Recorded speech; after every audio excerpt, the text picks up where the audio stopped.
Ben. What? Oh, thank you. Leave it there.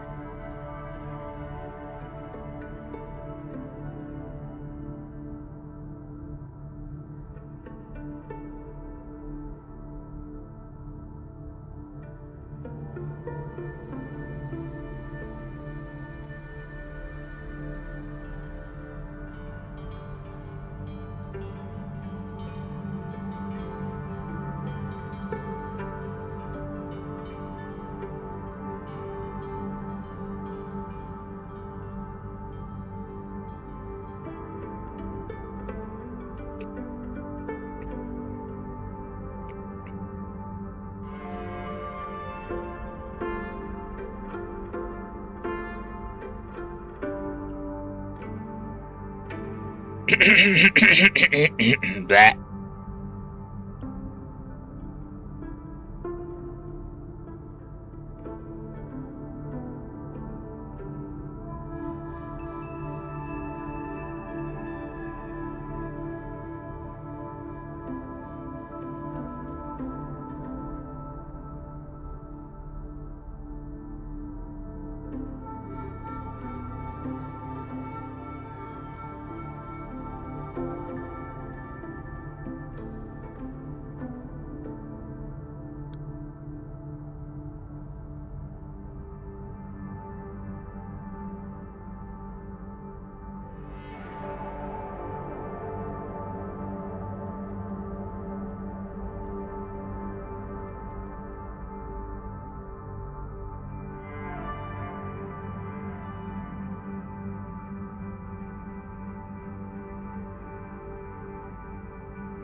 Hello.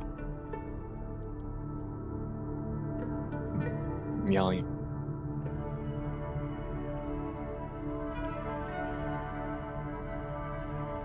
Hello again. It's me saying hello again. Okay, cool. I'm okay. I'm very tired. I'm okay. Sorry. I sound a little something or other. I was told today, and I was like, oh, great. I can hear it. Yeah. So summer. I don't know. I'm always sick, but yes, it's fine. We're good. Wait, who's saying hello to Matt? Did I start? Hi. Did I accidentally start? Oh, good. Hello. I don't know, James. Now we are. Okay. Now I'm switching. Hello. I'm gonna pull up the. I can hear you. Hi. I guess I did start. Okay. I wasn't saying hello to the chat. I was saying hello to James. That could have been very dangerous. Really funny. That could have been very dangerous. Yeah, we could have dropped some F-bombs, which I have done on the live stream on accident one time before, if you recall. I do recall that. Yes.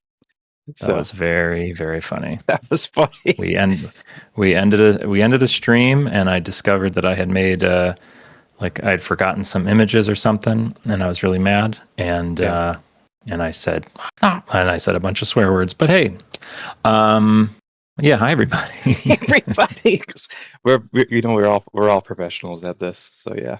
Oh yeah, very professional. You also have the modeling spreadsheet is on me. Okay, don't worry. That's on purpose? That's on purpose. I cleared things that weren't supposed to be seen on it so we can talk about it and everything. Cool. Hello, chat. James and Matt here. James and Matt, 1 second. Let me see. I'll make sure if we are all here. Kyle should be on his way too in a few bits. Yeah. I know we can, Robin. That's the point of it. Sorry. What did Robin say? That I can see half my browser. I know I have it open for a reason. Oh, okay. That's fine. Yeah. Yeah, it does look like a mistake. That does look like a mistake. Brannon says that they could hear somebody clear their throat earlier. So you've been live for a long time. Oh my god! Well, that's good to know. That's very funny. And you practice it ahead of time. You do all these things. But even when you go live, you pre-record to hear it and everything. But whatever, it's fine. It's funny. It's funny. Yeah. People in the chat, let us know how the sound levels are. I can adjust my mic as needed.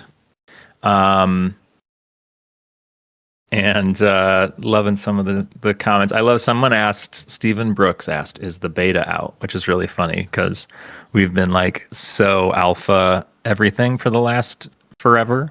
And so it's funny to put out the alpha and like a month later have someone be like beta. Right. Like, oh my god. Well, that's one step at a time. But that's very funny. Okay. Spectre Mike says sounds great. So does Angel Goddess 44. Hooray. Cool. I'm glad everyone enjoyed my blah. We can we can hang out for just a second. Yeah. Maybe Kyle will join / more people will join. We're up to 150. Yeah. And to everybody who's watching this after the fact, hello. Hello. So the point of this, I guess, to bring up why we're having a live stream suddenly in the beginning of June, compared to like April or whatever, is to just give more updates and such to the community. We have our Discord calls for our patrons almost every Monday. We've skipped a couple of past Mondays because we've been busy and everything, but we figure it's a good way to share some progress, answer some questions, all the good stuff, instead of like posts and texts that are difficult to sometimes understand. And and a big thing is I hope we can answer any questions anybody has. You don't have to super chat to ask a question. Just ask a question. Hopefully, we'll see it. Yeah, We'll answer, I'll be watching the chat while Matt explores. I'll be Yeah, I also haven't been on a lot of stuff lately for THG, so it's nice to actually be around for something. For people who don't know, I mean, our team knows, and most of our patrons know. Like we'll have these team calls and these Patreon calls every week, and I'm usually never there because I have a job these days. I've had a job for the last year, like an actual desk job kind of thing. Prior to that, I was doing lots of performing and stuff, which allowed me to kind of be there for a lot of THG stuff. But yeah, last year I got a real job, and that's been nice. Consistency is good, you know. Health insurance is nice. Thank you, America. But the downside is I'm just like not as day to day involved. But you know, I'm still on the Discord every day. We're still discussing this project every day, and I know some of you have also been listening to my podcast, which I do now, which is we post the episodes on the THG channel just because. Might as well, and instead of starting a brand new channel for my podcast, but it is something that I do basically on my own. So I devote a lot of time to that, so it's nice to be here and not be talking about podcast stuff. Though there is a new episode out on Patreon today, Ken Marshall and Don Lynch episode, very fun, very exciting. And then so happy to be here. All this to say. And if you can hear noises in the background, if anybody can hear, my puppy is chewing on a toy, and it's annoying me. If you can hear it, let me know, and I'll kick her out of the room. Yeah. No, okay, don't cool. kick her out. That's cute, though. It's very grating, but hey, whatever. No. She's a pup. It's a puppy. No, I'm just walking around the alpha as we kind of wait for, Kyle. Yeah, wait for Kyle to arrive. So to like kick this off, this is our first time ever live streaming this, right? This is like this is the build alpha debut in a way. I guess. I mean, we did that like we've shown videos and stuff, and maybe we've shown patrons or whatever. But this is like we're on the YouTube channel and we're walking. And this is the reason I asked. This is like a big deal to me and to us. This is the first time in Titanic Honor and Glory history that we are showing Titanic Honor and Glory on the YouTube channel. Like it's been this whole alpha, this shipyard has been a big deal to us because, as Kyle has pointed out in the past, there's been demos and stuff, but there's never been a thing called Titanic Honor and Glory. Like there's never been a file on someone's computer that you could click on called Titanic Honor and Glory, and now there is. And you're exploring it on our YouTube channel, and everybody can, and it's free, and anybody can get it. It's like this is. I know we've had a frustrating, decade of development and all that, but this is a big deal, and we're very proud of it, and we hope everyone's really enjoying it. Yeah, I think this is the first time that we're exploring the one that everybody can play. Yeah, because I think we did just sent you this build, right? Yeah, this is the one that Kyle just sent me. So this is like the newest build. Yeah, I'm not sure if this one is the public one right now. So everyone, there is a public build. Everyone can go and download this right now. Not on Steam, not yet. That's the thing that we're going to talk about when Kyle gets here for a bit. You can't get it on Steam, but we do have a link that's just like our past demos. If you went to our website, you'd find the download page, and you could download any of the past demos, Demo 401, Demo 3, via a WeTransfer, and you can do that right now with this alpha.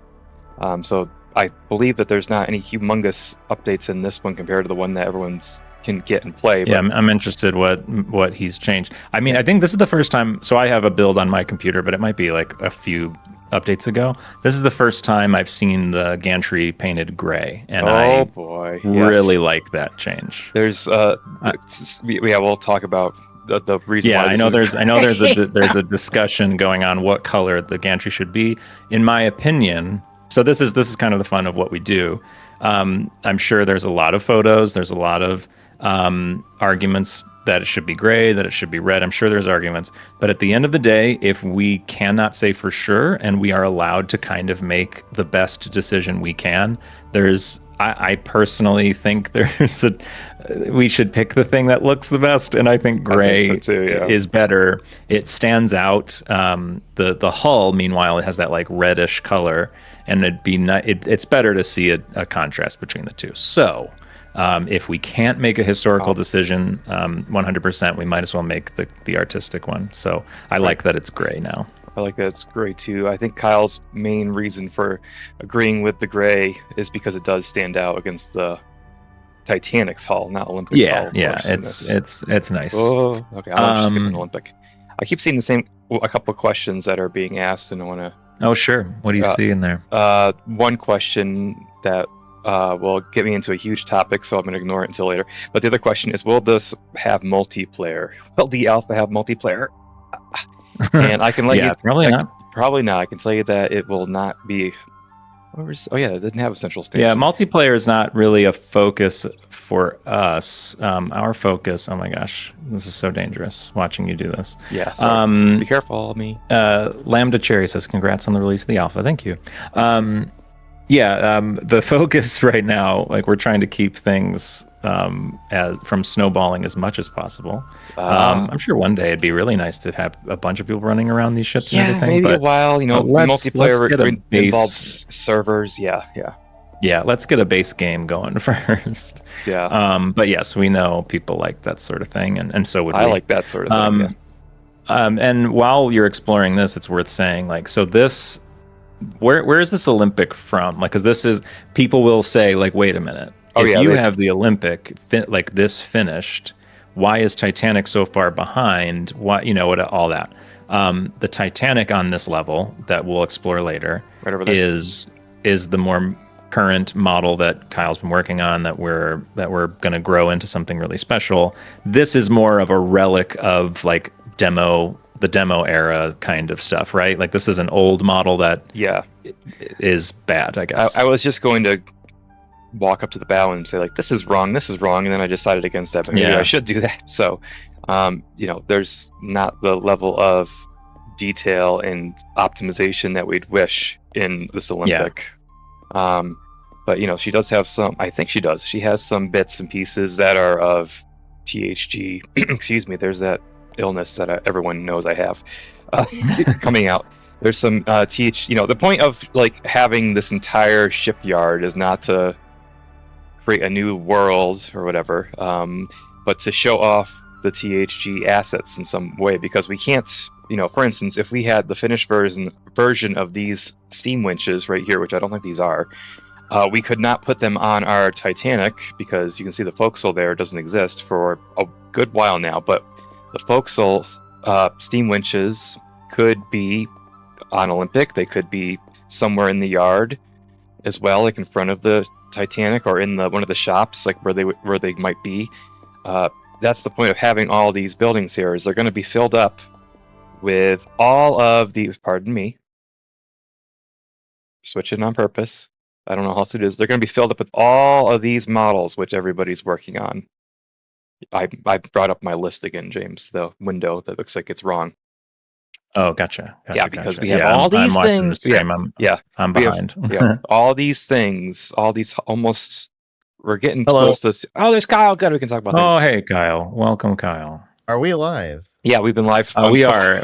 We've been live for a lot longer than we knew. We were live having a full discussion, and people were they were rudely listening to our conversation. No, I'm kidding. We didn't know that we were live, and we were just talking about how Matt's not feeling well. And how are you feeling? Are we live or are we not live? Is that a joke? No, we are currently live, and there are about 201 people watching right now, and they can hear your voice. Oh, hello, everyone. I was fixing a bowl of chili because I woke up 10 minutes ago. Amazing. Well done. Bowl of chili. So we were just discussing. Matt's got or at least he does in the stream that I'm watching. He's got the model list up, and we're just explaining that we have all these great models done, and the goal is to place them around the shipyard, or to place them on the Olympic model, or place them places where people can see them. So if we have a beautiful model of a steam winch, you don't have to wait for us to need a steam winch on Titanic, which who knows when that will be. We can have it sitting in a nearby shed waiting to be installed, and you can see it and you can learn about it and all that. So there's more options for us with this Belfast situation than if Titanic was just sitting in an empty gray void. Yeah, because we have I at 10 maybe modelers working on things, in like 4 or 5, I'm using air quotes, full time working on stuff. And you can, we have 150 things currently done or wrapping up ish, and we have more on the way. So I wanted to, part of this stream today, I wanted to explore the modeling side of things and how that update's going. So yeah. One quick thing I wanted to bring up. I might as well bring it up here. Is as we work our way through these objects and we start getting more done, in terms of like the general stuff around the ship, I do believe we can set people, especially Daniel, on doing like paneling. We don't necessarily need to have the structure fully fleshed out in certain areas. It doesn't have to wait for that. We can look at the iron plans and we can say, how tall is this deck? And if you think so, Kyle. We can factor in, the thickness of the lid of silo and stuff like that. And we can at least get close to an estimate of how tall a panel is and how big the walls are and how big panels are and stuff like that. And then we can have modelers work on the basically 99% finished versions of paneling, and then the last percent is just making sure when it's time to put it on the ship, making the adjustments in even if it's just like an inch or a quarter of an inch or something to size it up and make it fit. Harlan and Wolf didn't have a finished ship when they started making the panels. This is fair. It's funny that it's funny you bring this up. I guess this is now welcome to a THG core team call, everybody. This is what we do on a normal call. But ironically, like Kyle, I was chatting last night with Robin, who was in the chat. Robin is I given him the title of like head researcher, model checker person, because that's what he's very good at. He's German, but he's good at all these things. But we were talking about what models to put next on the list for people to work on, because right now they're wrapping up like May and the June's models. That's how it kind of works. And we were talking about kind of like what models to give specific modelers, because now we've learned. There's Robin right there. Now we've learned after a while like what people are good at modeling. Who's good at modeling like fixtures, who's good at modeling paneling and details, who's good at modeling like large objects, etc. And we're talking about Daniel, who there will be a highlight video on later this month, and what he's modeled. And I was asking Robin, like, maybe we need to give him like something big, because he's really good at these ornate carvings and small details and stuff, and he's really passionate about it. And one of the ideas was, no offense to past THG stuff, but I want a new Honor and Glory clock panel. I want one that's a little higher detail than what we thought we needed back then, and I also want to make it so that it has some unique features and it doesn't look just like Olympics. And so that was an idea for what Daniel could do, but then we thought like, we don't know about this, like the height of the ship. That could be a risk factor in making it such an ornate panel like that. But so it's interesting that Kyle brings up like exactly what I was. Maybe you read it, Kyle, because it was a text discussion. But yeah, that fits right into the thing. Like if we got the iron plans, the structural model isn't going to be like totally 100% accurate. It'll be like maybe 99.999 in some respects, and that's fine. Less than others, more than others. But like it should be enough that you look at the iron plans and just kind of visualize the ship is this tall in this part of the grand staircase. So I've never explored Olympic before, so this was suddenly really cool for me. Keep going. Sorry. Yeah, walking around this is so incredibly fun. But yeah, you can get rough estimates for how big certain areas are. We can adjust the panel. A lot of it would be like, oh, the panel height has to be adjusted. You can adjust it later, like when it's time to put it on the ship. But you don't have to hold up everything to wait for the area to be finished on the ship there. Is this just valid for ornate rooms, or what about like the? I want everything. You could do everything potentially. I want simple paneling done soon. To have the base for it, because like right here, I'm in the A deck forward cabins, and that's all just simple paneling. We could start with ornate rooms. Get that stuff out of the way. Yeah. Like the lounge. I saw a question in the chat that we could answer, and I think would be fun is also after you're done exploring. Oh God, I fell. What we have of Olympic is go over to the offices. I feel like we should, I don't know, save Titanic for last or something like that. I just go explore some sheds or whatever. But I saw a question, and we get this sort of question from time to time.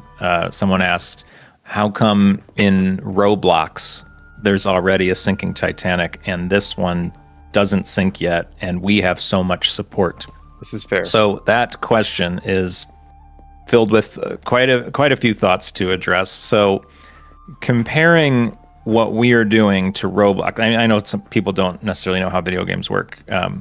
Comparing our projects like Unreal Engine, like hyper-realism, hyper-realistic history stuff to Roblox, I don't know, would it be sort of like asking an architect who's building a building, like, hey, my friend built a small building out of Legos. Why haven't you finished your building yet? You know what I mean? Like, it's completely different mediums, completely different styles, and I mean, even the difference between what we're doing and like what Ocean Liner Designs is doing with Grand Voyage or Ship Explorer, like even those things are wildly different goals and needs and development and all that. So they couldn't be further apart. So to compare the two is pointless.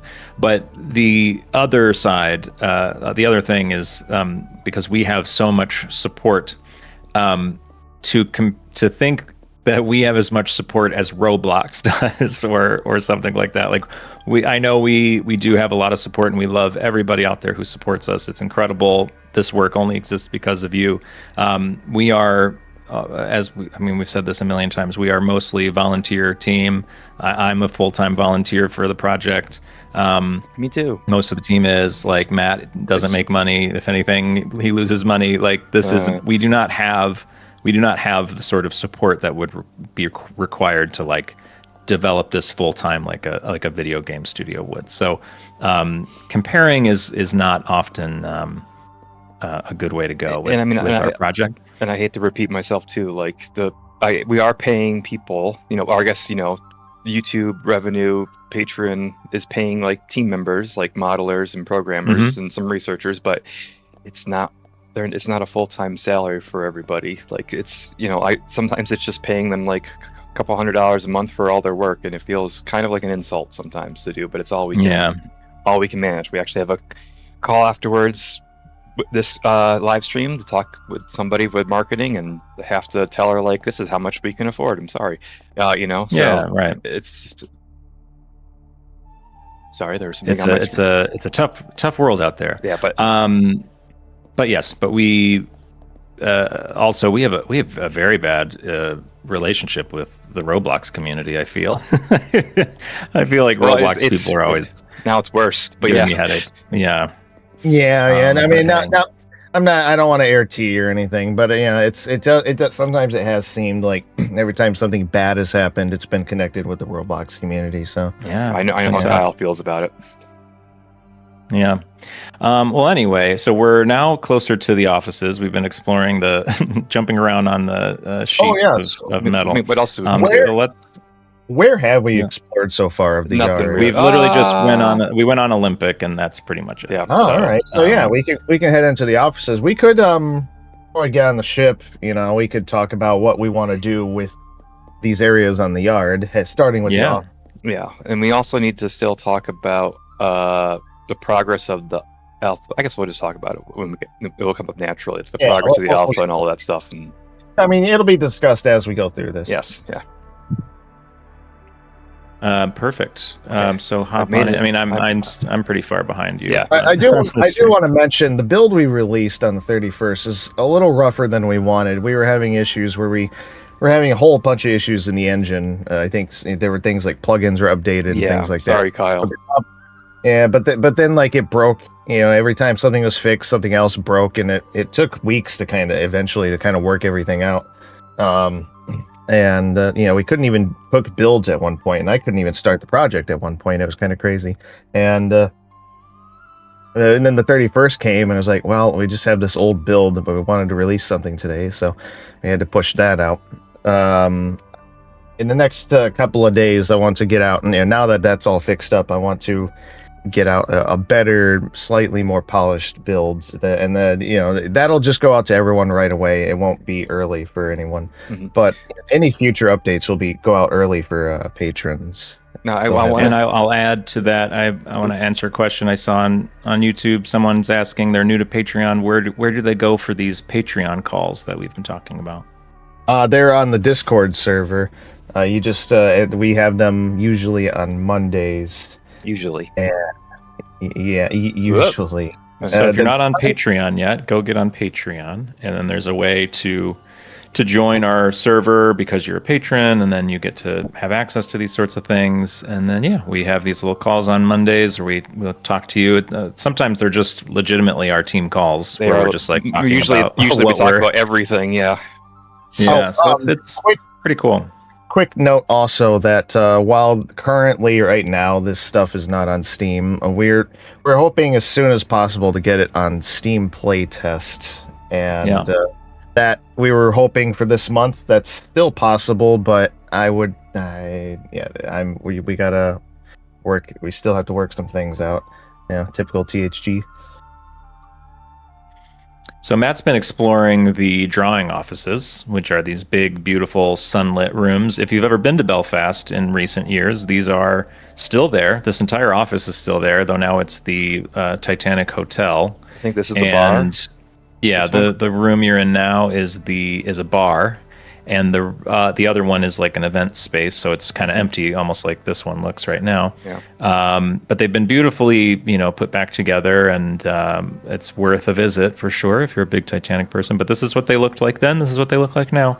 And we've had builds internally that have had all the desks and stuff in them, but right now they're empty. So they will soon have things in them, and then we hope to populate this room with things to do as well.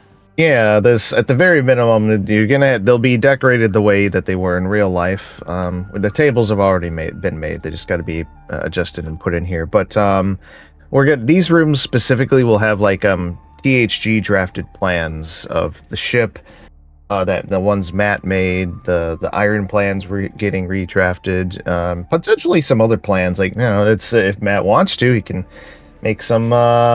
Nice diagrams of rooms and stuff. And I don't want to, but maybe.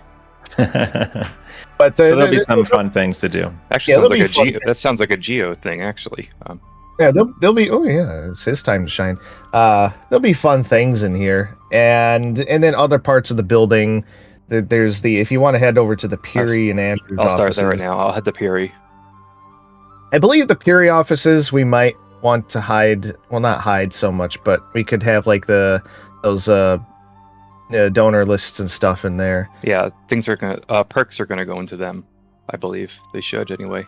At long last, those pesky perks from years and years ago are finally hoping to put them in somewhere so people can have something to look to. Also, I'm gonna edit these door blueprints so that they automatically close. They were like that before, but they were redone in this build, so do that. But yeah, there's we already have all the furniture and stuff made. It's got to be put in here. But may I recommend, while we're in these offices, changing the time of day I'll do that. to get a little sunlight in the room. Oh yeah, one of the cool things about this alpha, if you guys don't know, if you haven't seen us mess with it or haven't seen it yourself, you can change the time of day, you can change the weather, and there's certain times of day where rooms like this look really nice. The morning, those windows, whatever time. Yeah, the morning is the time. I'm at 8:30 and it's nice. Perfect. Yeah. It's very fun to just mess with the lighting and the weather and try and take photos. And There's my shadow. Oh my there's a gosh. free camera mode, so you can float around the rooms and float around the ship and take really nice pictures. Very helpful when you're over by Nomadic on Nomadic Slipway, because you can get up nice and close. So quite beautiful. There you go. So I'm now just catching up to when your sunlight is streaming in, so it looks Kyle, so I good. have I have in the settings, I have in the weather, I thought I have animate time turned off, but I'm pretty sure I see that the time's still animating. Yeah, my shadows are moving. Anyway, I can carry on. Yes, it's very pretty in here in the daytime or in the morning. So yes, I love seeing the sun slowly move across the room. It's gorge. Yeah. We got anything to? Ugh, so pretty. I guess we could go into Andrews. There's nothing to see here, of course. Like, we gotta put. Oh, the door's broken. Oh, is the door broken? Oh yeah, it's off its hinges. You'll see. Oh yeah. I noticed that earlier. I need to fix it. It's I'm funny. way behind. Yes.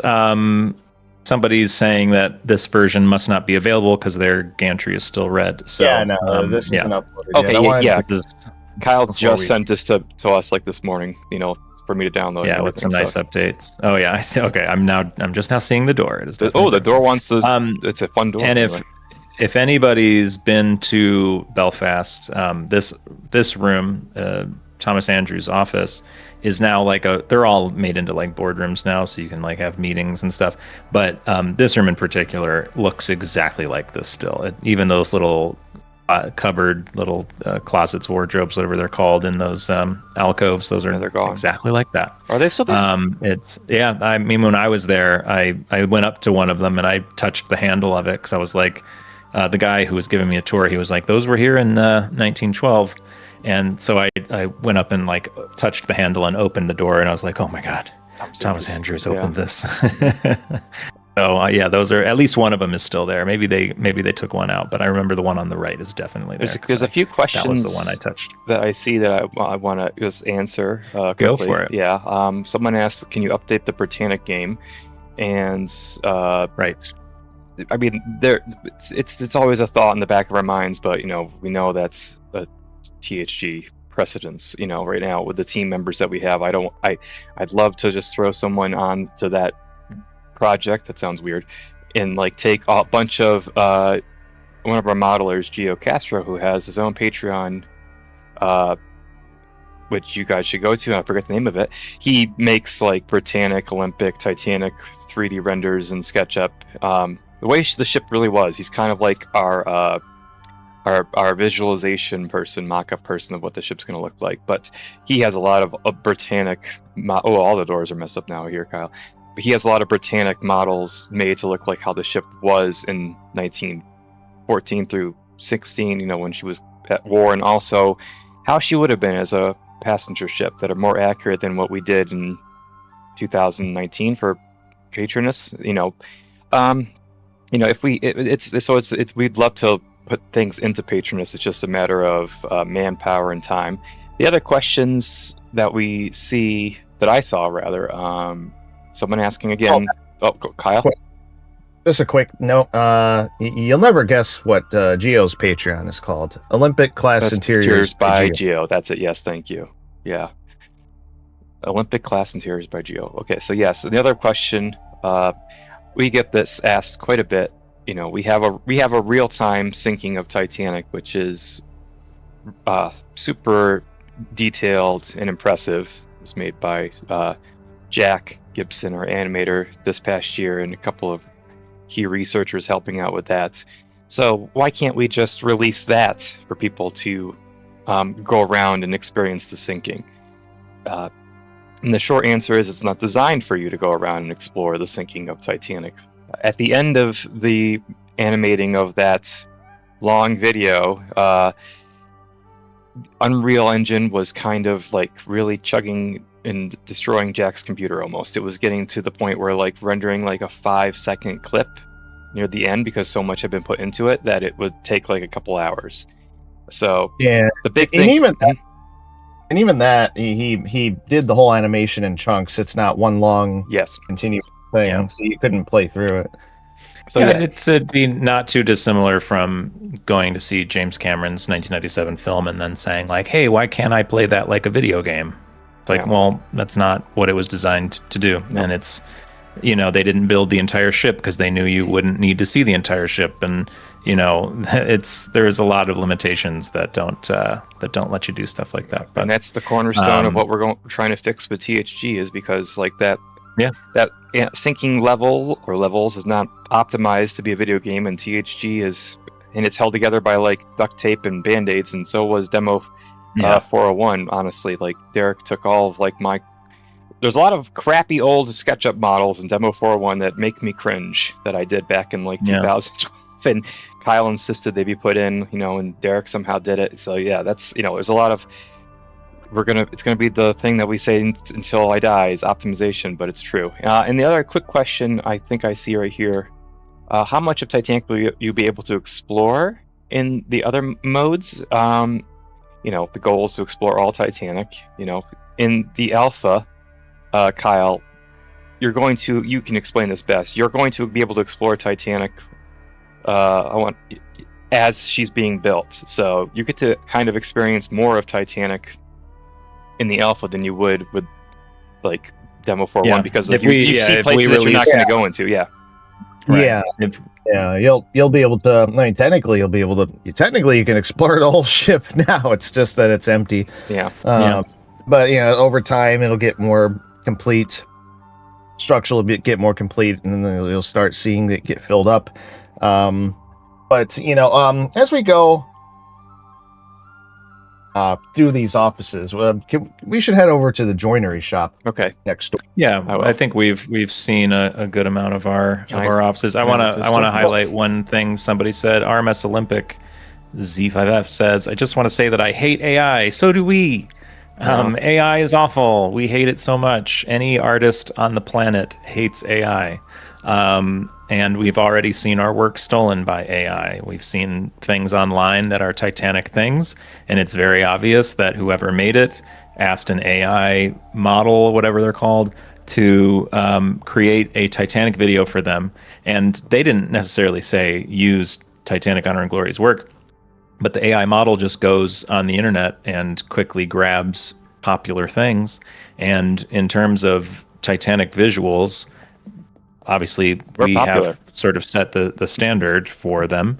I say that as humbly as possible because I don't make the work, it's you guys, so I don't have to be humble, but also because it's just true. It's just like oh my gosh, THG has been incredible for so long. And so because there's so many images and videos of our work online, if you ask AI to make you a Titanic, it's going to pull from the 1997 film and it's going to pull from Titanic Honor and Glory. And so when these AI, and that's the thing about AI, anytime it makes anything artistic, or really anything ever, but certainly art, visuals, music, anything like that, it's just pulling from the work of other people without crediting them, without giving them any compensation for their work.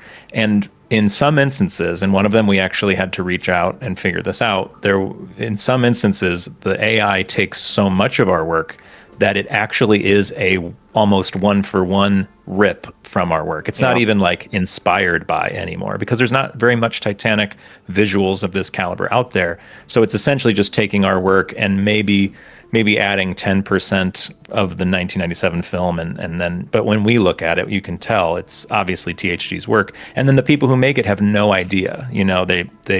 We reach out and we inform them, and they're like, "Oh my God, so sorry, we didn't know." And it's like, well, you used AI, you should have known, but whatever. And so AI is like really messing with Titanic history right now, and it's not good for Titanic. It's not good for history. It's not good for artists.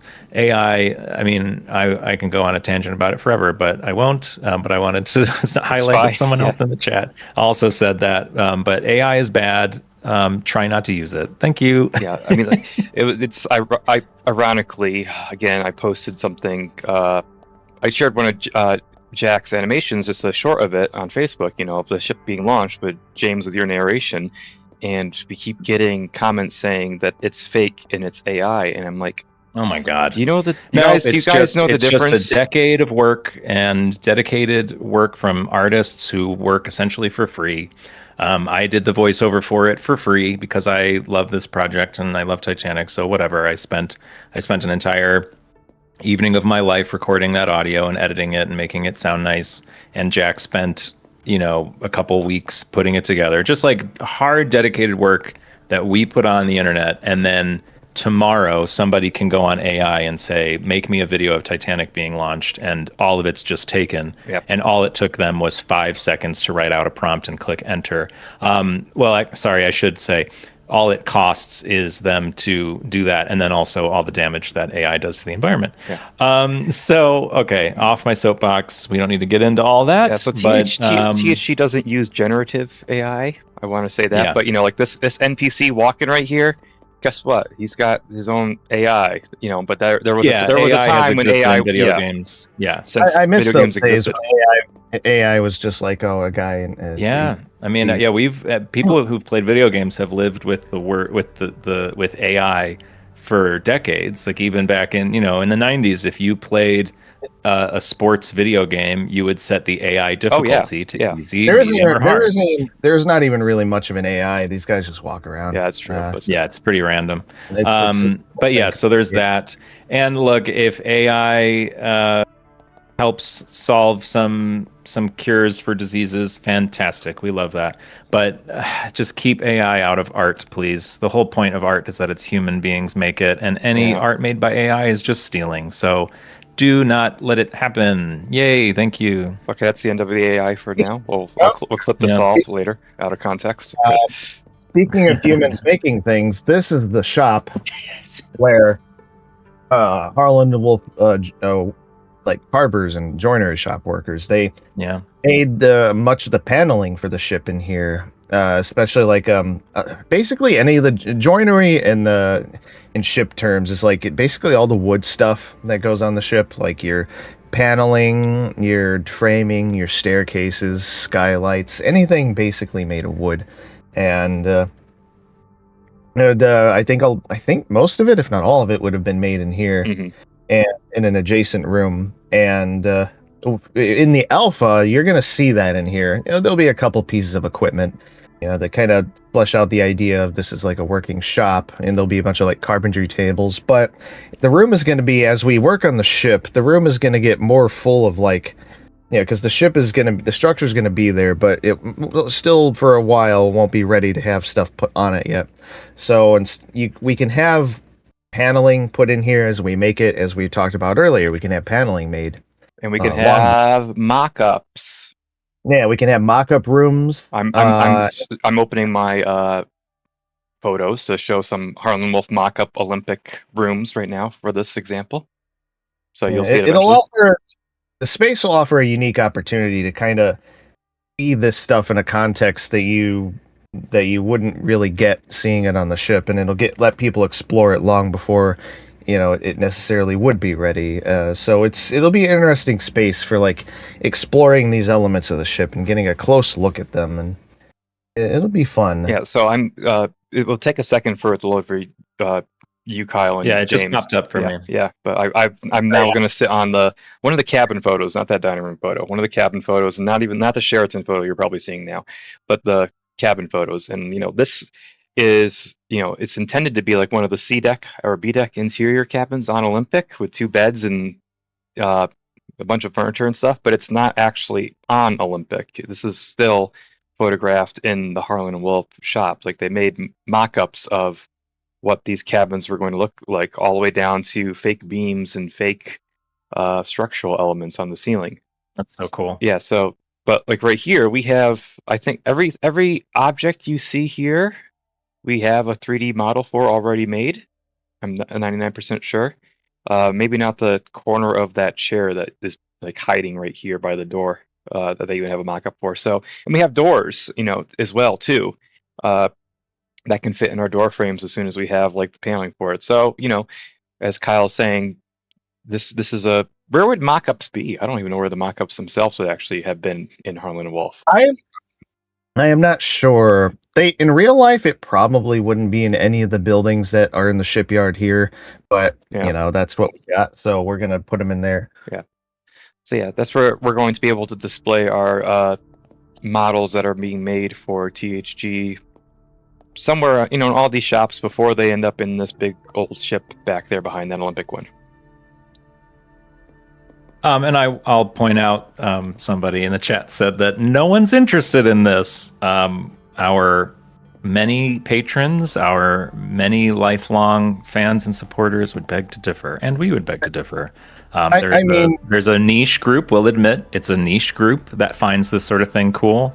But we're doing this for a niche group. I think when this project began 10 whatever years ago, it cast a much wider net to intrigue a much larger group, to make like an old, a big video game with story mode and all that stuff. But we really are catering to a very niche group of people who love Titanic and find this sort of thing interesting.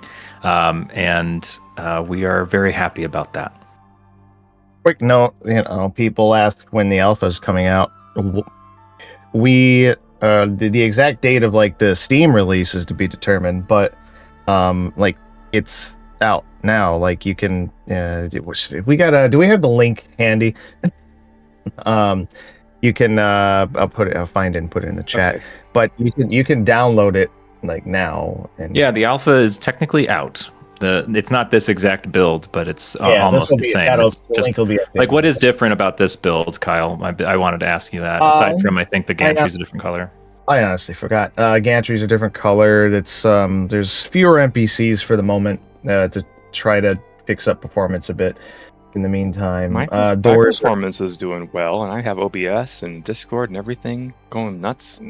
Yeah, I prefer the less NPCs personally, not just because it's easier on the computer, but I think that's true. The more NPCs there are, the more you can tell they're just walking in circles. So Frank, it adds a bit more mystery that there's less. Frank asked a question right to me, catatonic right there.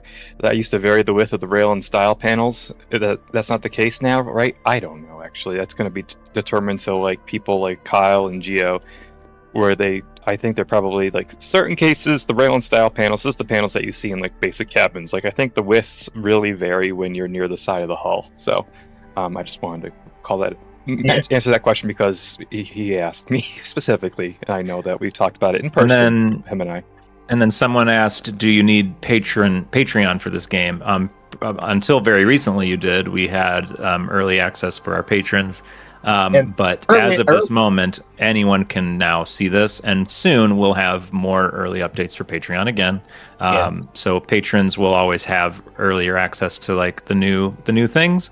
But at this moment, with the exception of what Kyle just mentioned, like a different color here, a different NPC here, anybody watching this, anybody in the world can download this and explore. I haven't seen these light posts. Did Sheba make these, or did someone else make these, or did Daniel make these?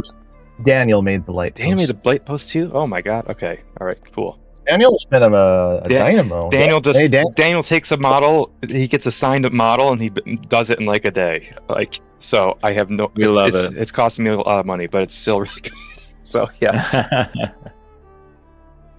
Yeah, that's the thing. We the good people they are expensive, as it should be. That's how it should be. Otherwise, the only other option we have is to use AI and steal from people, which we will not do. So, are these light posts going on? They're not going on yet. I think I see a bulb. I don't know. No, it's rather dark in here. No, it's morning. We're switching to morning. Hopefully that's it, because they should be on. Yeah, I had it set towards the left. Can it set it tonight? I'll go to give me a second to do that. I've seen some people in the chat, and it might be even the same person asking each time, but they want to know if the Steam release will be more further along. I think it will be, but lights are on, Kyle. Just like a couple improvements here and there, but it's not like when we put it on Steam, it's going to be like way farther along. Yeah, it's not going to be remember, it's just when it goes on Steam, we want it as a play test. I mean, that's been the plan all along, but have Steam play test because it's still so early that, it's not, we don't think it's proper to be like, fully, this is a finished thing. But it'll be on Steam as a play test. You can get it and you'll get updates automatically when we put those out. You won't have to re-download it like you have to at the moment.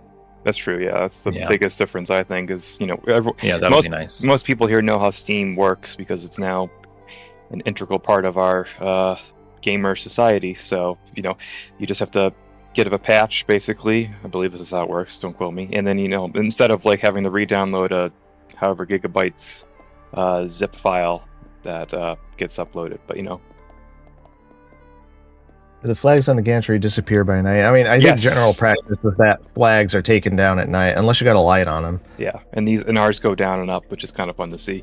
Yeah, it's very fun. I love when it becomes daytime or when the alpha is loading right when you open it, that the flags go up really, really quick in a fun, like almost like time-lapsey way. I think it's really cool. Mm-hmm. If that is like a temporary thing, I think it should stay. We should run through the other spaces on the yard just to get them out of the way. Yeah. Let's go to some more sheds. Where were we? I know. Everyone loves the sheds. Everyone loves the shipyard. Go back to that one building we were in. Just behind us. A little while ago, like the one where I ran up the stairs. That one. Yeah. Okay. I'd like to get it. I'd like to get them done in like an orderly way. So just run through it real quick, and then we can talk about stuff on the ship. I'm getting there. I'm there. Go ahead, talk. Someone asked, will Olympic actually be completed? I think Olympic's just going to stay like that, right? No, we're not. No, we're not doing anything. Yeah, if anything, what would be fun is at some point when it makes sense historically, when Titanic's plated or something, to actually take Olympic out because it would have been launched at some point. Yeah.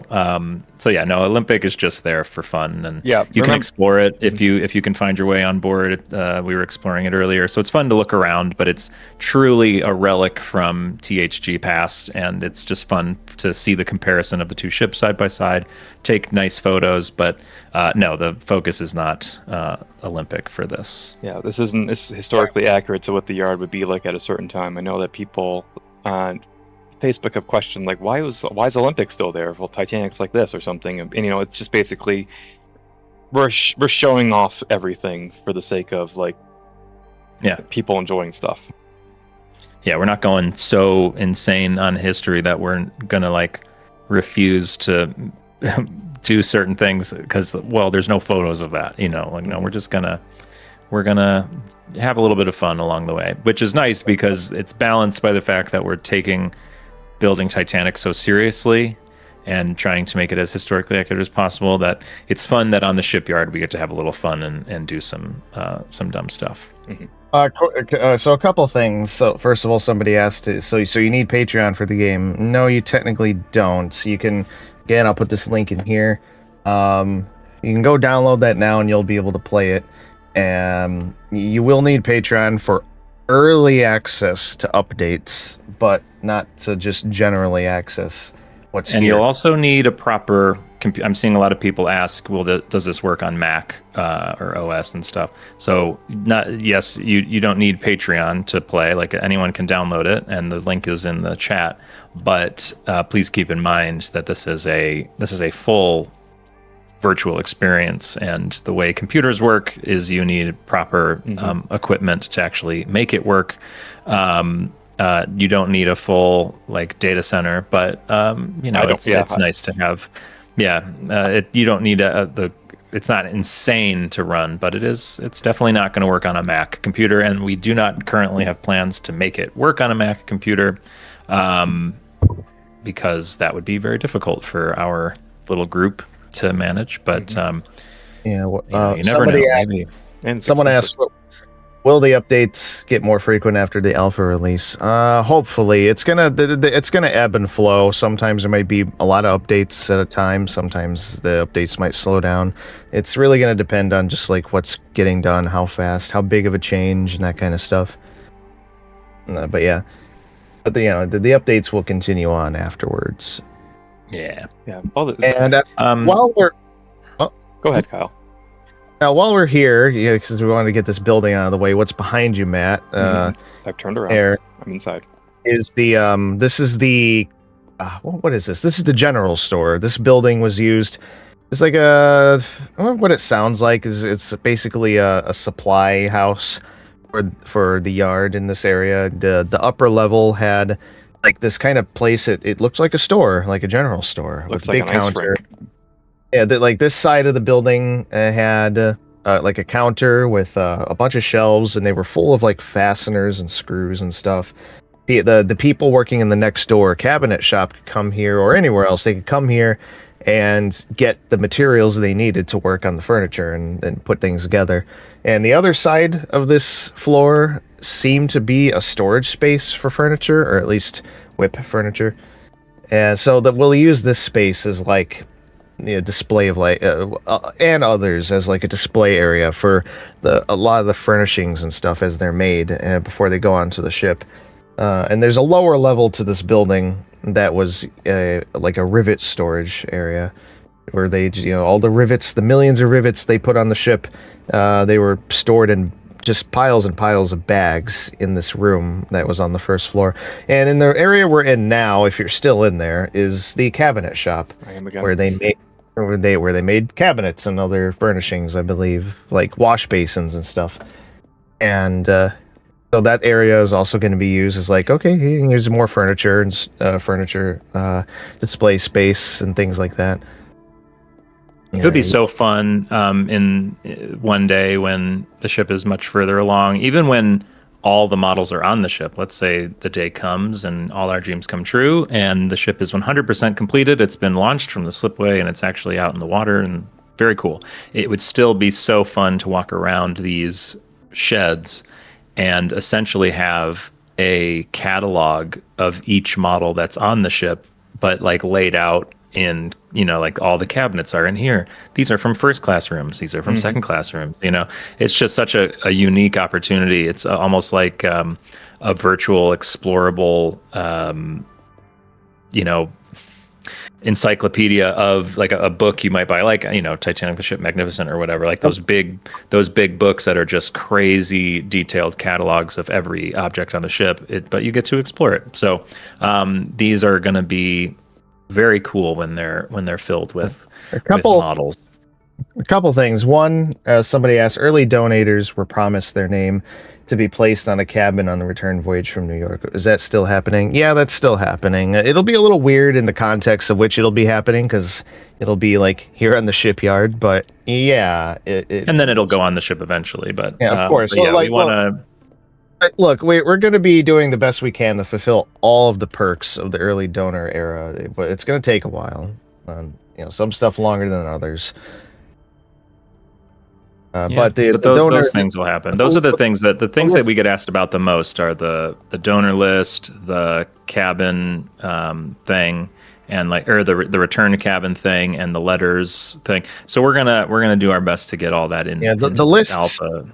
We want the list to be done very, basically as soon as possible, because that's a big thing people would love to see. Yeah, we would too. Mm-hmm. And what was I gonna say? Someone asked, how will we track the donations? We still have all the information from it. We've got lists of everybody. For a while there, even back in 2021, people would email us and ask if they could change their name because, they got married or they, whatever. And we tried to keep up as much as we could with those as well. So it should be a pretty accurate list of people who donated. And same with the other things. We still have a record of all the perks that happened. I'm sure there will be mistakes, but we'll fix them after. Oh, of course. Yes. Yeah. Don't worry. We'll see what we can do. It's such a complicated thing. And that's on us or at least the team at the time, for making big promises. And but we're gonna stick to it. You guys deserve to have these things that you wanted. And it'll be a fun day for us when like those kinds of things are out there and in the project. Somebody asked, someone asked a good question. Hold on. Where did it go? Oh, as people always ask, will this be on console? No, we are a small team of people, we would have to get in touch with Xbox. We'd have to somehow get in touch with Sony and Microsoft, and that's not, unfortunately, it's not that easy to do. Oh, this will be on somebody PC. Somebody mentioned it's weird that the shops would be so far away from the fitting out wharf, and yeah, the fitting out wharf was one of the newest parts of the shipyard, I believe. It was it was as far from everything in the shipyard as you could possibly get, like the wharf, the fitting out wharf. There was nothing around the wharf. It was empty. If you remember Demo 3, that's what it looked like. There was just empty terrain that they hadn't been built on yet. So it was just way out there, and they had tracks that they on the street that they would just haul everything out there on.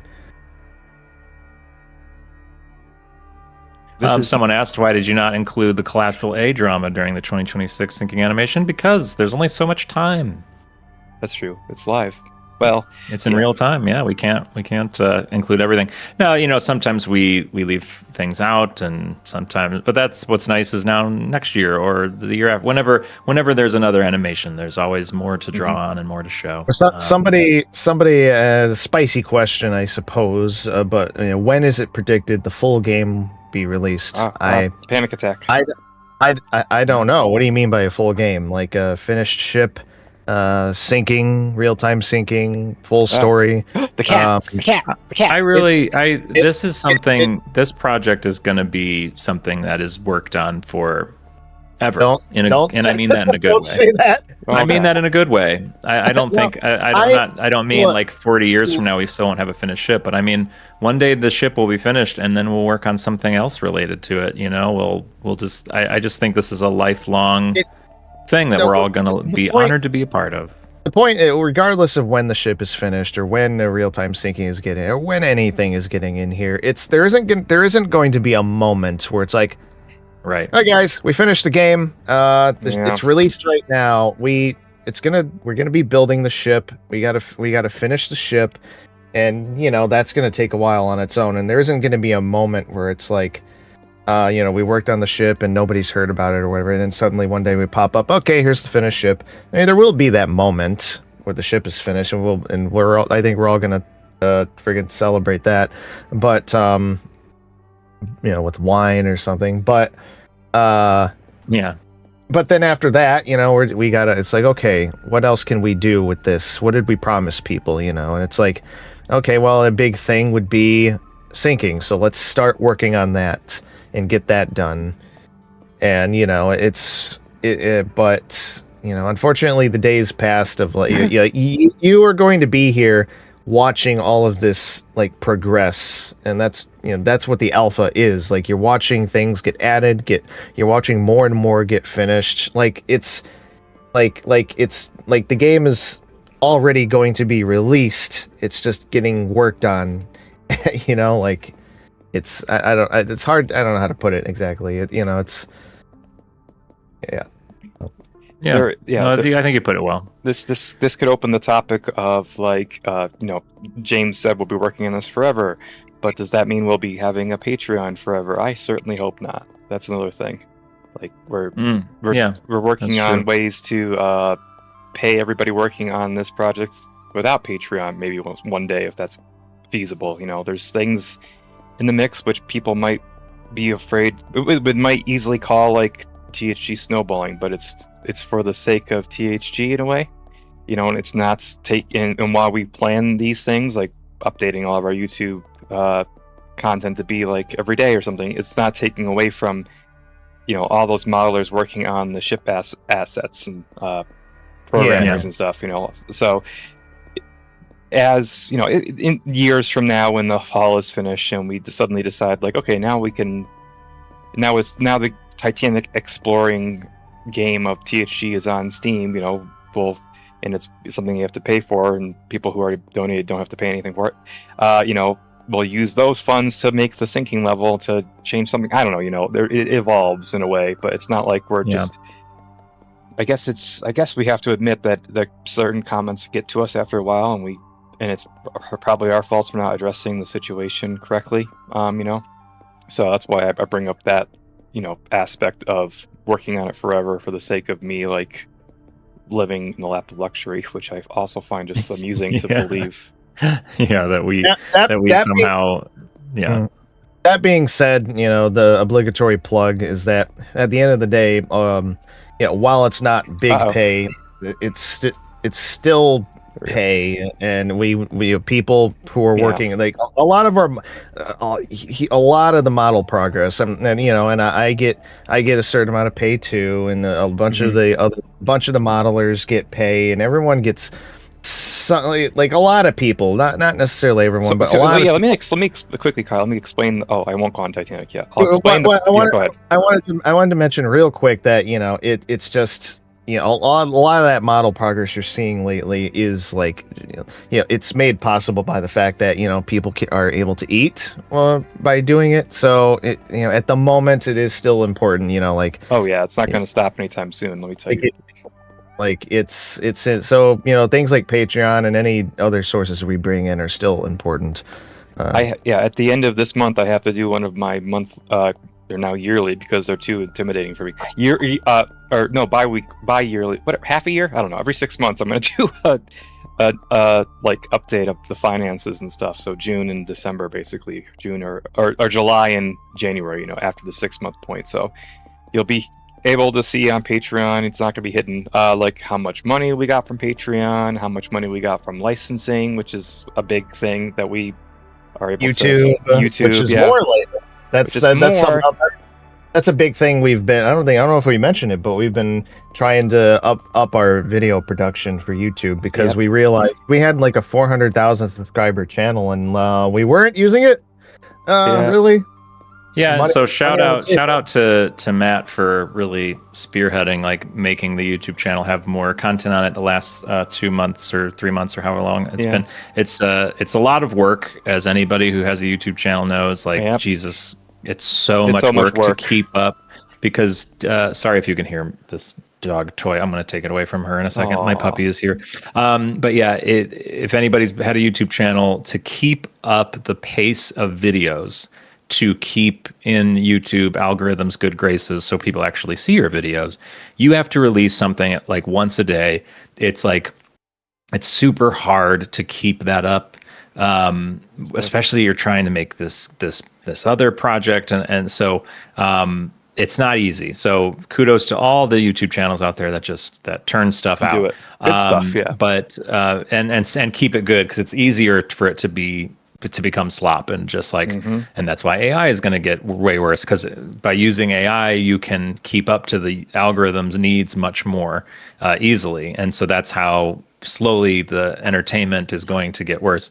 And so kudos to Matt for keeping up with it. And there's a little preview of I hope we keep June. Going. Yeah, of June. We have everything's tentative, but we have an entire year's worth all kind of laid out, so it's exciting. THG's planning. So yeah, and again for the nth time, this is mainly done by like James here, me, Jack, Miles, Robin. I am happy David. to know. Yeah, I and the other modelers are not doing a thing on these videos. It's all like, as you should. You shouldn't be. You should be focusing on the modeling. I mean, that was a problem with old THG. The team was so small that it was basically just like 4 or 3 people, and like so whenever a video needed to be made, it was like, well, Kyle, got to record. Like, so and so. Or a licensing thing to get us money, that was all on you, and now we can just Jack does double duty where he's he'll make a video and then he'll record footage for a documentary, and then suddenly he'll also be like, oh, I also want to release this video that I made suddenly. I'm like, okay, thanks, Jack. That's great. Go ahead. I don't know how you have the energy for this. Maybe because you're young. Yeah. So it's one of the ways in which, we basically have we have people who aren't modelers, or who in one case I think is a modeler, but isn't really into like doing the ship stuff, or isn't able to, because it's not like the same standard or whatever.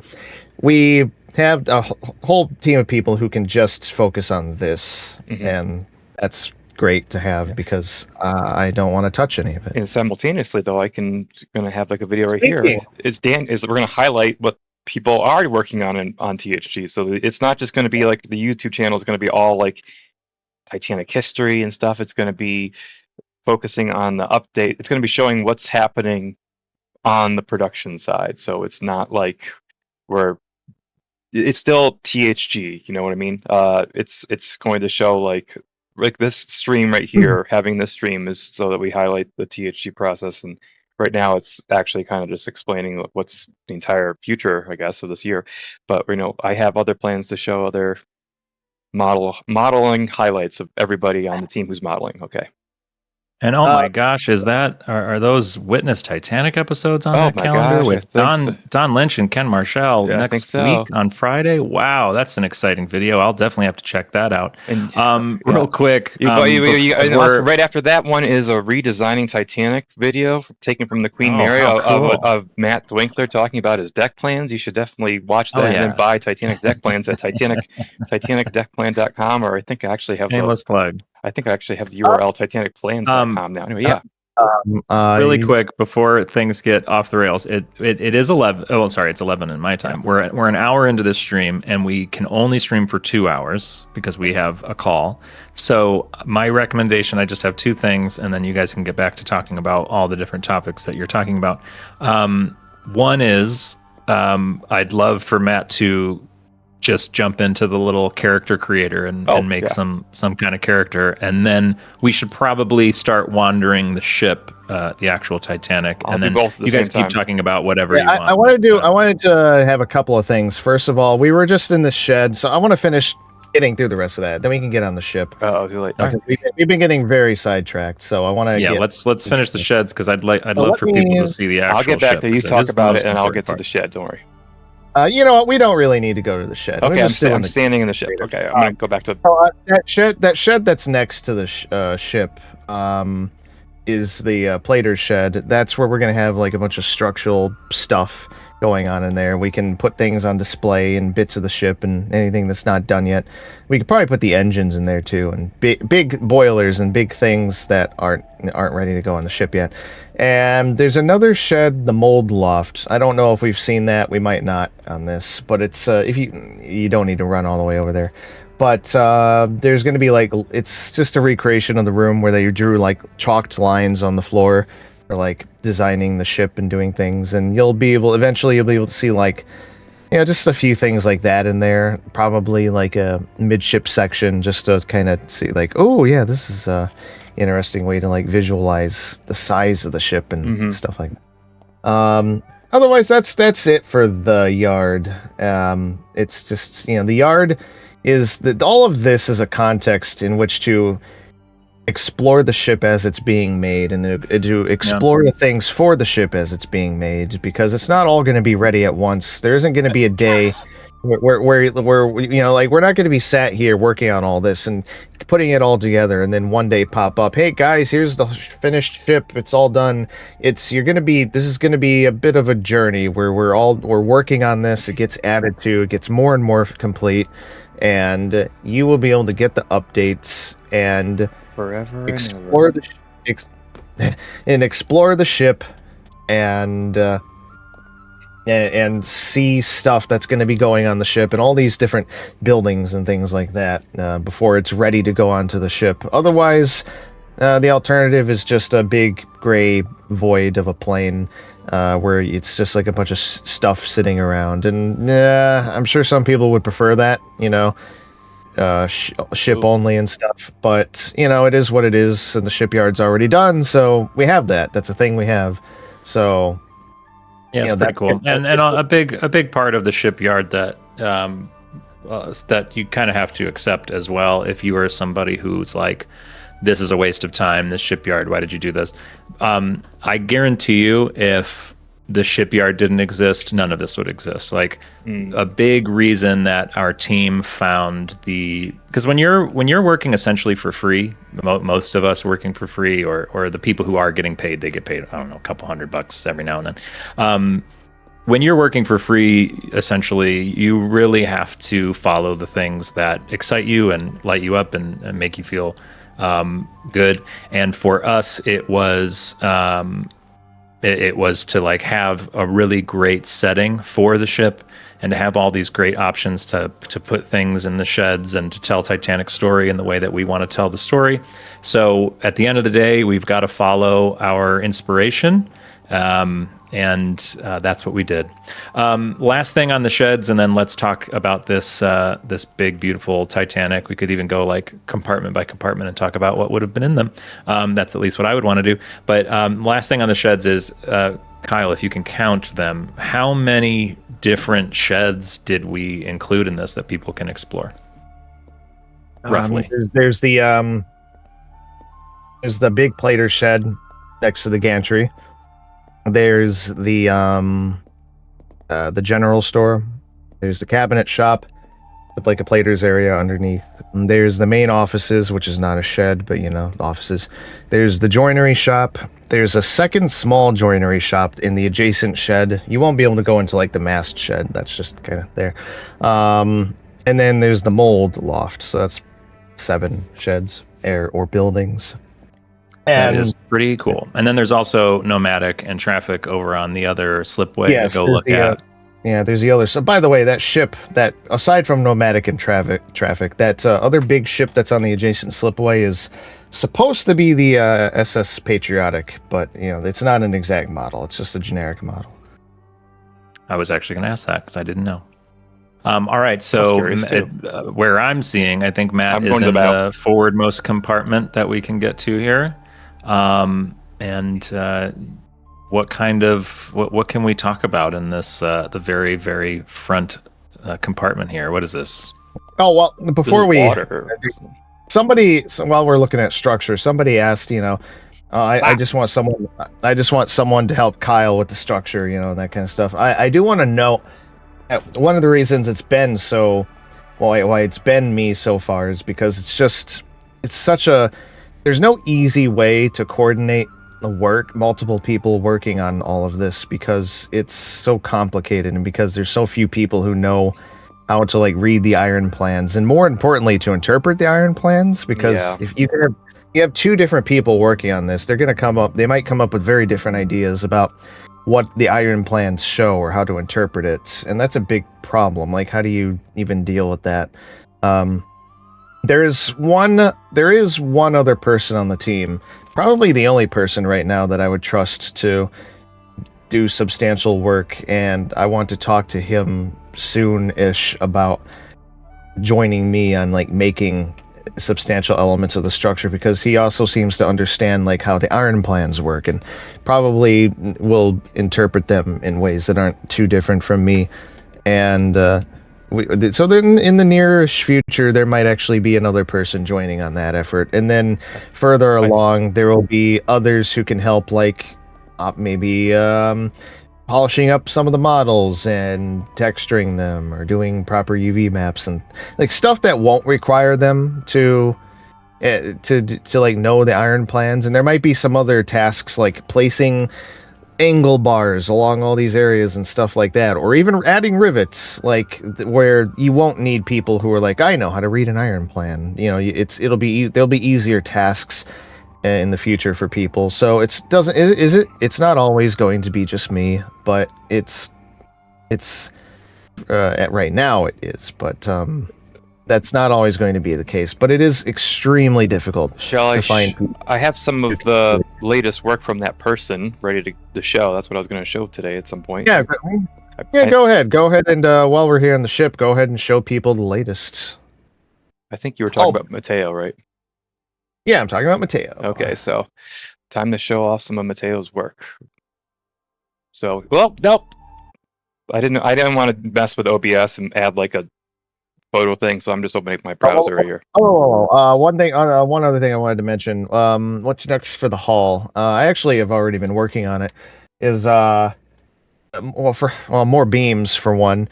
I've been adding more beams fore and aft, because they're you look up there, you see the beam stopped. There's going to be more, and on top of that, I'm also going to start cutting out the openings for the uptake casings and stuff like that, so that there'll be more openings appearing in the decks, and it'll start looking more interesting once that's in. And then let's see, after beams, I would like to do more deck plating. Mhm.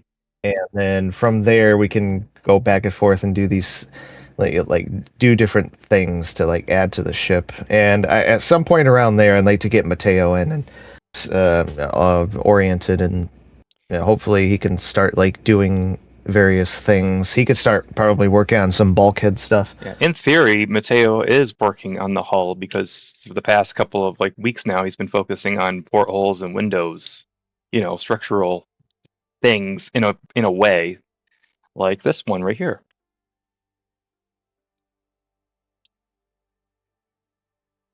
Does anyone know what this window is? Okay, this window this window is from the D-deck door. Right? Yeah, yeah. Is this the D-deck door window? Yeah, it is. There's so many people modeling and stuff, I'm not sure. Did I lose Kyle and James? No, we're still here. Okay. Okay. Oh, sorry. You were asking us what this is? Well, I didn't know. No, well, I guess I should have asked like everybody, but Oh, yeah. this is this particular thing is one of the sliding windows for the shell doors on D-deck. Yes, yeah. The first class entrance. Yes. Just gonna show some because this is the Sorry, latest. I was reading comments. Oh, no, it's fine. Sorry, yeah.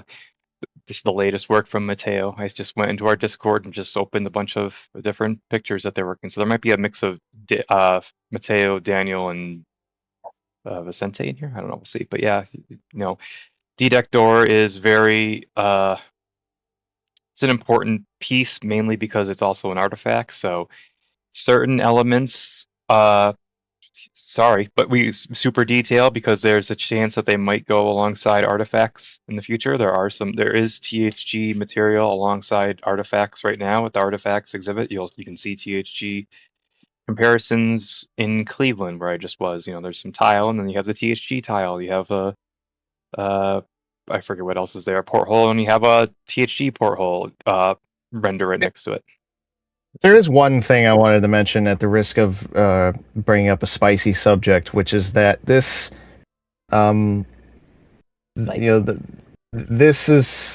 this whole project, whether that's working on the ship or doing these objects or whatever, is a huge thing to like recreate and preserve like the history and details of the ship. It's a giant research project on Titanic. It's not solely done for the purpose of like, we're making a video game, so that's what it is. And that's why it's not just like like the ship you're seeing here is a study level model of Titanic. It's not just made as like for a video game, because obviously a AAA studio or any developer who's just like a game person would probably not do it this way, even though they probably should, because it makes the most sense. If you're building the ship, you want to make like all these elements and stuff, but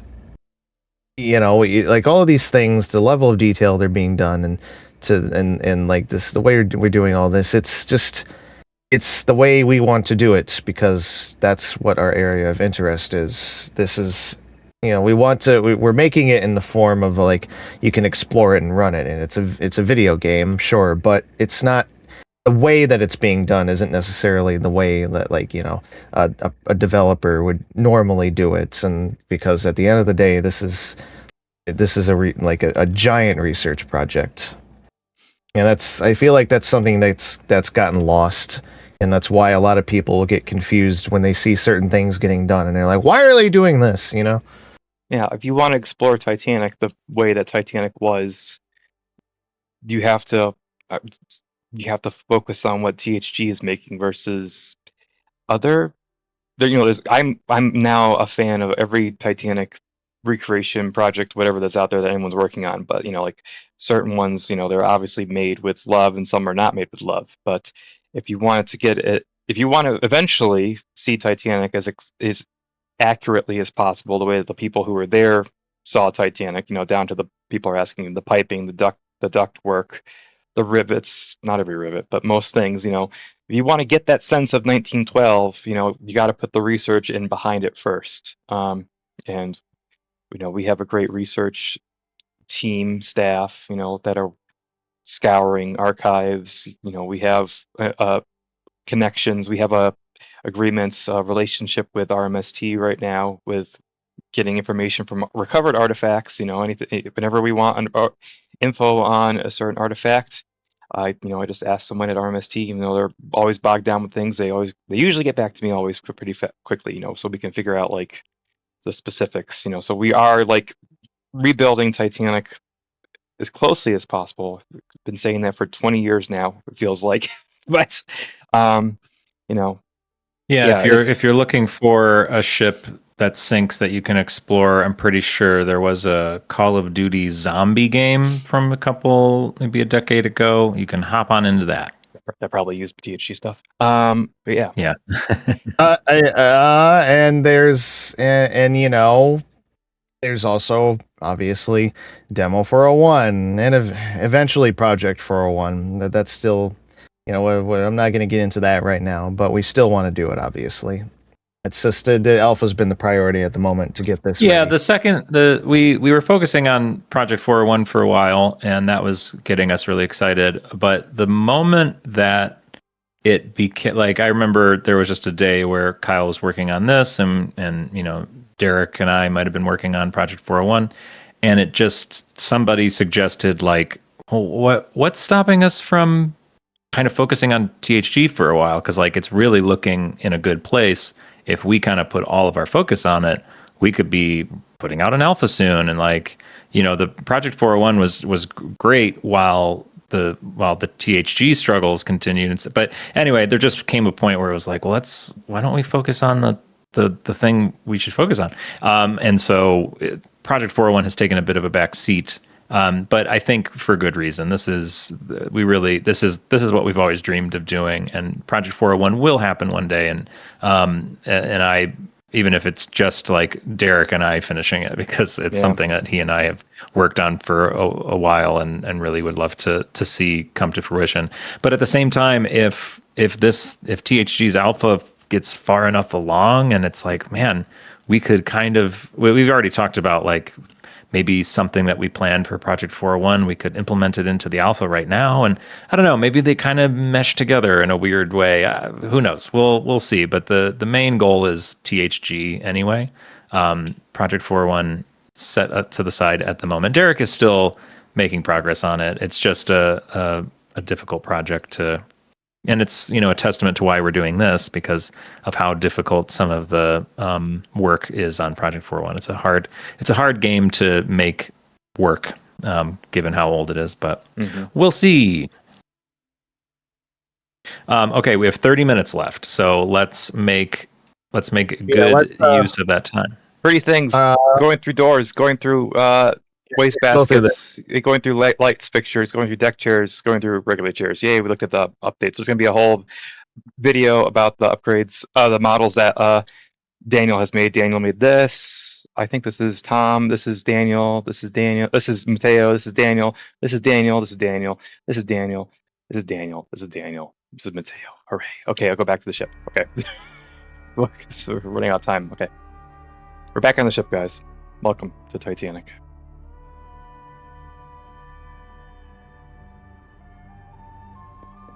Let's walk to a boiler room.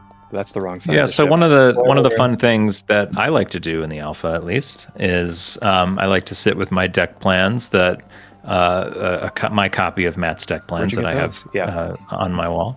I got them from you, from Titanic deck plan, and I like to compare the deck plans to these compartments to see like what was in this room, or what was in this compartment. This like just like all these little openings, and just trying to look forward into the future when there's more things to look at. But it's very exciting. It's very cool to just see all this stuff. I love it. I'm climbing up on the wooden planks to get around now, so we can look down at everything with my dress. Kyle, what is the of everything that we're looking at, this work that you've done to this point, what's your favorite part of it, and what's your least favorite part? Least favorite, well, those are two good questions.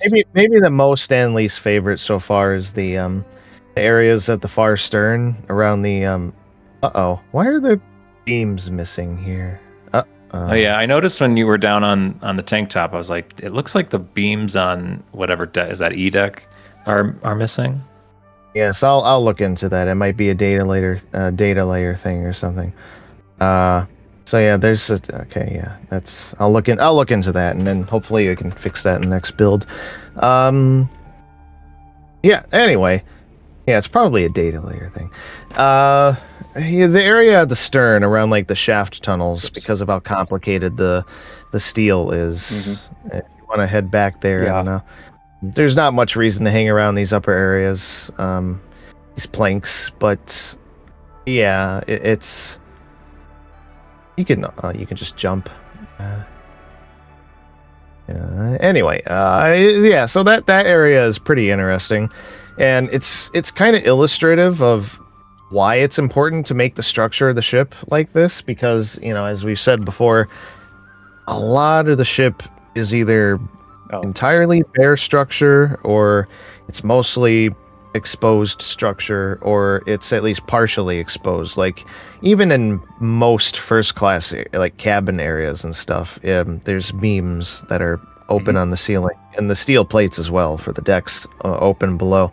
And in a lot of areas there's bare steel bulkheads for like the bathrooms and stuff, and pretty much all of third class, it's just open. Don't look, I had a fatal error. Or pretty all of most of second class, all of third class, it's all like mostly bare steel, except for the floors. And in the case of the crew areas, it's all like that. Also, I've never seen a fatal error like that before. That's interesting. Yeah. Well, of course it would happen during a stream. Yeah, it's fine. It's an alpha. I've literally never had that before. Now they can see how the alpha loads. Oh yeah, you get to see the menu. What was I saying? Yeah. So, but you get down to the crew areas, and it's all steel. Like, yeah, and if you went into like the shaft tunnels at the back of the ship, like all of those frames and web frames and literally everything back there is exposed on the actual finished ship. Like you go in there and you just see all this stuff. So it has, one way or another, it has to be made. Like people all those rooms in the front of the ship, they have the curvature and have the hull and have the beams and the frames. Those rooms are the ship, are a Titanic. Yeah, like sometimes I feel like I take too much time to like respond to criticisms, but it is something very important to note, because I see it a lot. Like, why are they making this? Why are they making the? Forget about the shipyard. We've explained that, but like but the ship itself, even like, why are they making all this steel? And it's like that's for the fourth ship. time. Yeah, it's the ship that is the ship. Like it has to be made one way or the other at the end of the day, and we're making it this way. And we tried it a different way, and it became a huge mess. Trying it like piecemeal, one room at a time. Let's make the first class lounge from top to bottom, and let's make the boiler rooms from top to bottom, and then let's try to slide them into, they don't fit. Darn it, Yeah. So yeah, people won't get it for a little bit, but especially when the ship is plated and there's decks and bulkheads, like just the bare steel, but to the point where there are rooms, empty steel rooms. Like that's when people are going to walk into rooms and go, oh my gosh, I had no idea that the steel was so visible, because like I'm standing in an empty third class cabin, but this is basically what third class cabins looked like. It just needs to be painted, So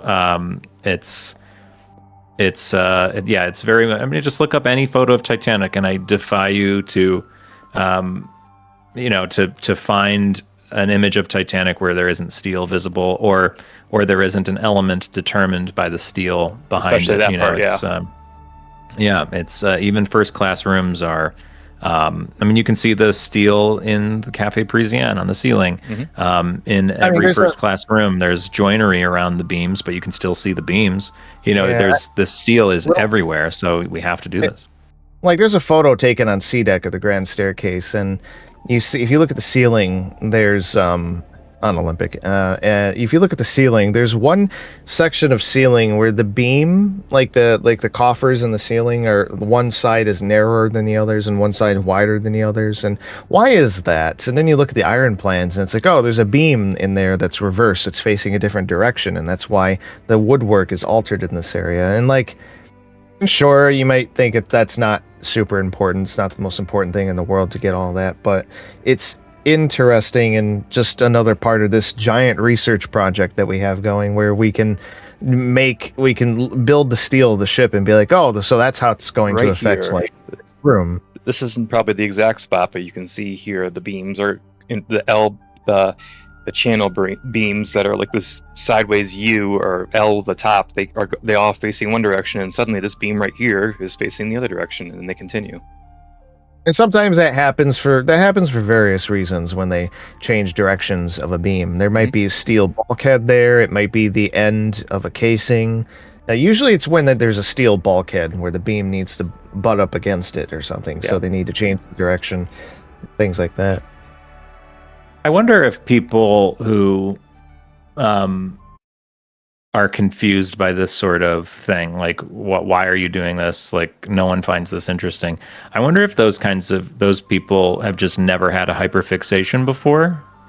Like, it's hard to describe what it means to have that like neurodiverse side of our brains where we're just hyperfixated on something. And I guess to tell somebody this thing that you just said, that like they had to flip the beam to the other side for whatever purpose, and that changed the joinery in the space.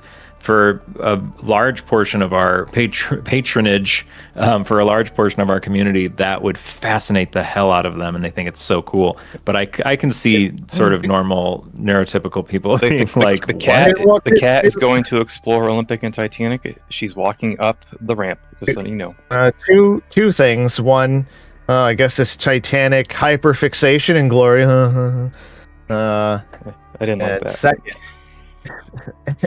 Second, what was second? Oh, the cat's leaving. Rip. Oh, hi, cat. Honestly, Titanic hyperfixation and glory is an awesome name, and I would wear that with pride.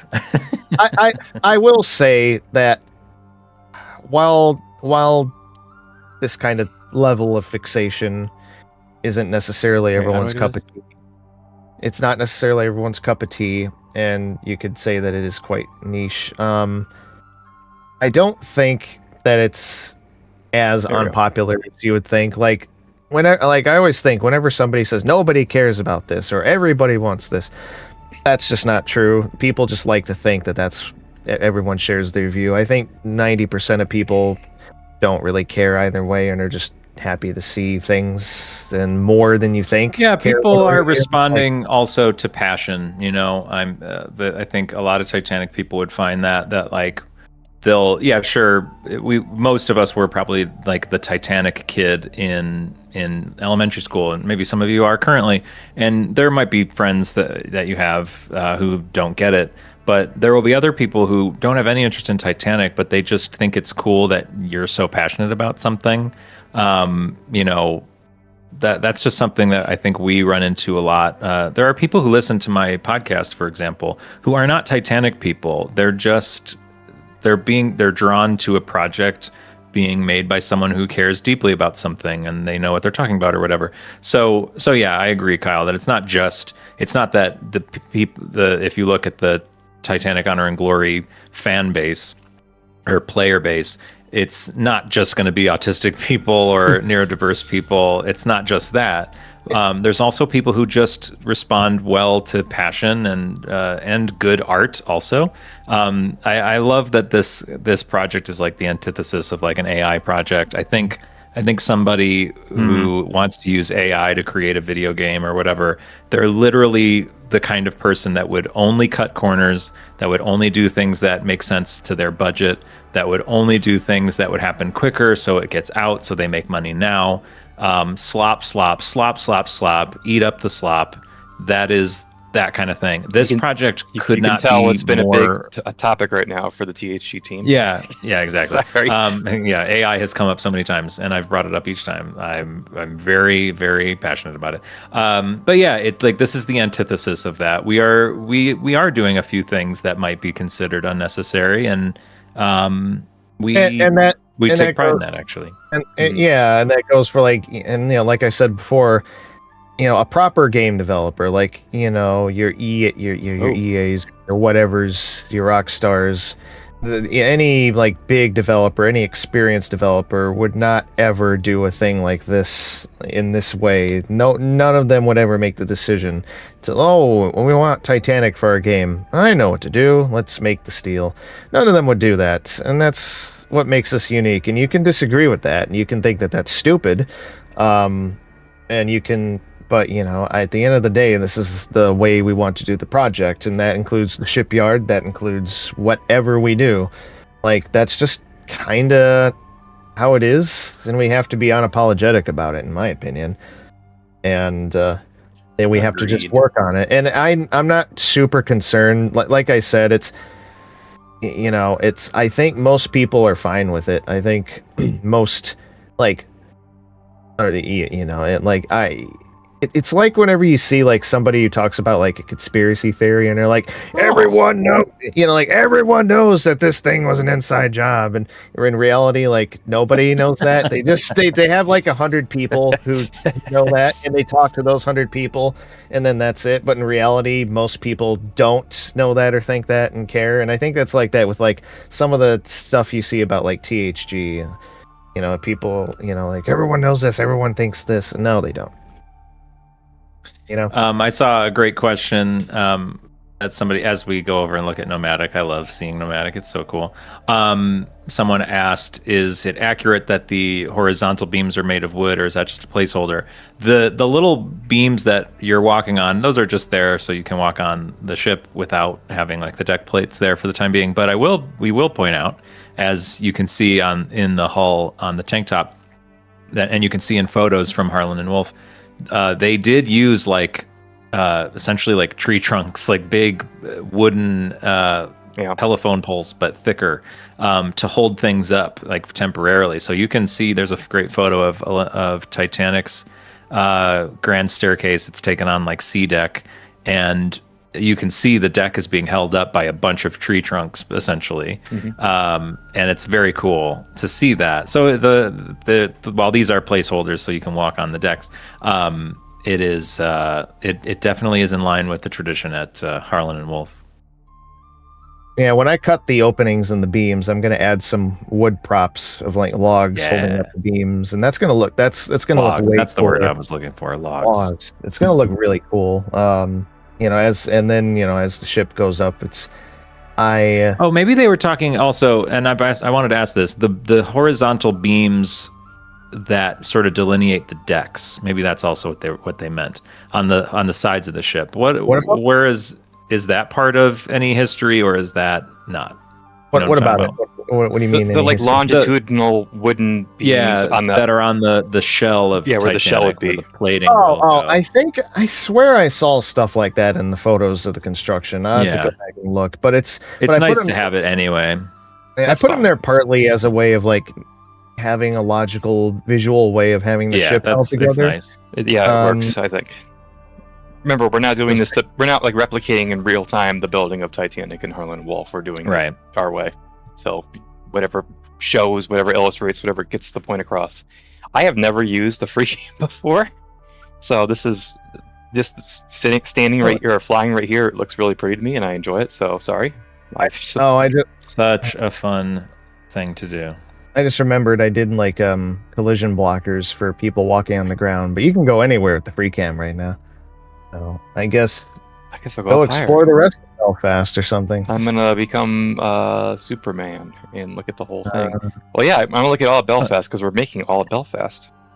Oh yeah, did you know that? Well, all the rivets too. Yeah. You know what's funny? As much as I constantly see people joke or in legitimate or in just criticisms in general or jokes, people talking about like us obsessing about rivets and like they had to Rivet was wrong, so they're restarting the project for the 10th time. But we haven't even done rivets yet. Yeah, we don't We haven't even touched them. Yeah.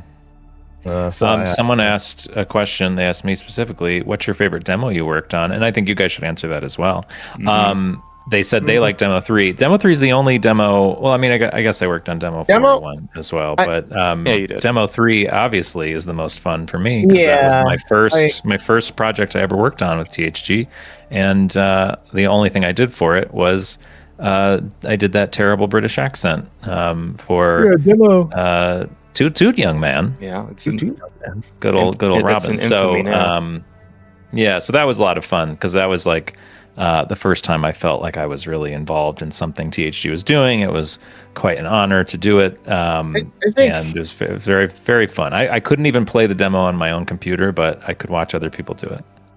Yeah, it's maybe it was like that for me too, like Demo 3, because that was the first time we had something even vaguely resembling like a game. Like sure we had the other demos, but like Demo 3 felt more alive. Like you could go outside, and Belfast was a fun thing to work on, because even back then it had been a few years just like doing Titanic stuff, and I suppose that's also a big factor of like doing the shipyard is focus on the ship, but we were focusing on the ship in one way or another for like a long time, and it was just nice to do something different, Yeah, interesting.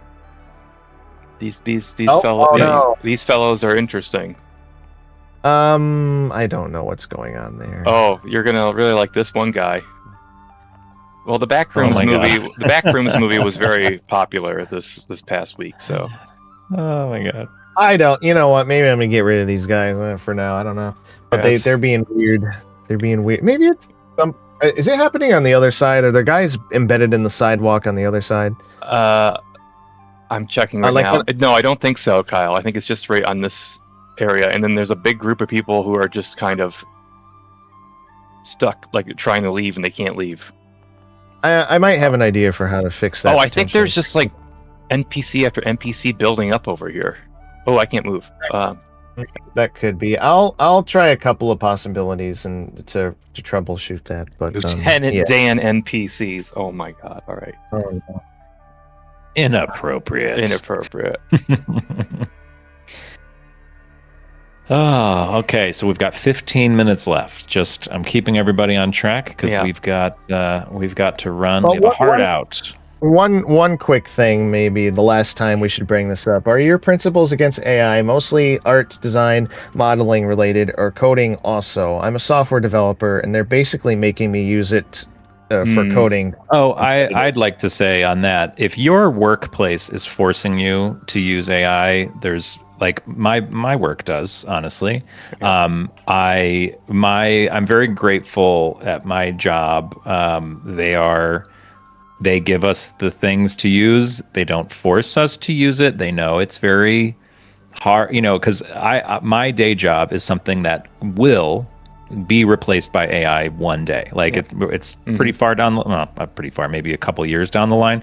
Like it will get replaced. So us using it feels awful because we feel like we are basically like digging our own grave kind of thing. So whenever something AI based is being used, there's a contingent of us who do not use it and whatever. But if your workplace kind of makes you do it, I understand. Like, don't feel guilty. Like if you have a job and you have to use it, like you gotta do what you gotta do. Unfortunately, my big issue is in art. And I mean, in general, it's not good for the environment. These data centers are terrible, but certainly not in art. It does not belong in art. Yeah, well, to address the comment specifically, we're not going to be using AI in programming because that was specifically. It's not just art; they're also forcing it in programming. Like they're like the actual like ones and zeros of the thing. Like people are using AI for that too, and it's kind of crazy. But no, we're not doing that either. We're not touching that, and I think that that's a bad idea too because, like, it just seems fraught with potential problems. And it's unfortunate because you said that the reason was to stay competitive, and that's That's everything. Like we're gonna get to a point one day where everything is just AI to satisfy other like algorithms that are also AI. Doing AI to satisfy AI, and it's sad. I hope we can get away from it. And speaking of getting away from it, we're gonna drop AI for the rest of this stream. So no more AI talk.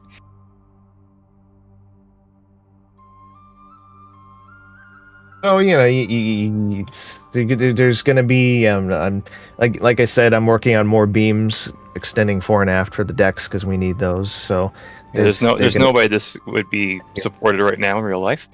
So there should be like a thing here, like a pole with like chains or wires or something holding those up. But yeah, I'm stuck. Need to add more like boards and stuff along the decks so that people can walk along them more. Eventually. And this is pretty cool. I don't think we're going to be adding details to slips 5 through 6, are we? 5 through 6. What is that? That's the brown gantry, right? No. Yeah. I know who you're shed lover, aren't you? Like I've said before, it's we're not. The shipyard is what it is. It's not 100% accurate. For example, like we said before, we elected to do the drawing off, the main offices the way they are now and the way they were after a certain point, because we had no information on the previous offices, like what the interiors looked like or anything like that, and didn't want to. And it's people are more familiar with we felt it would have been. We could do more with the place as it is now, so we made that version of the offices. It's not accurate. But the shipyard isn't. Well, it's the one area where I agree. The shipyard isn't the ship, so there's no reason to put like the level of detail and accuracy we're going into with the ship. We don't need to do that with the shipyard, as detailed as these things are here. But like, we don't need to worry about things off on an inch. Got to redo the shed, that kind of thing. So that's not an area of concern. I don't, in terms of slips 5 and 6, that's the brown gantry that's off on the other side of the yard. I don't think that'll ever be touched. Who knows? Maybe in some distant future that could be a fun thing, but I can't see that happening because we're in the north yard here, and that's where the business is going on. That's where the ship is. And it's the same with other stuff. Like if you notice, there's something wrong with this shed, we're not going to fix it.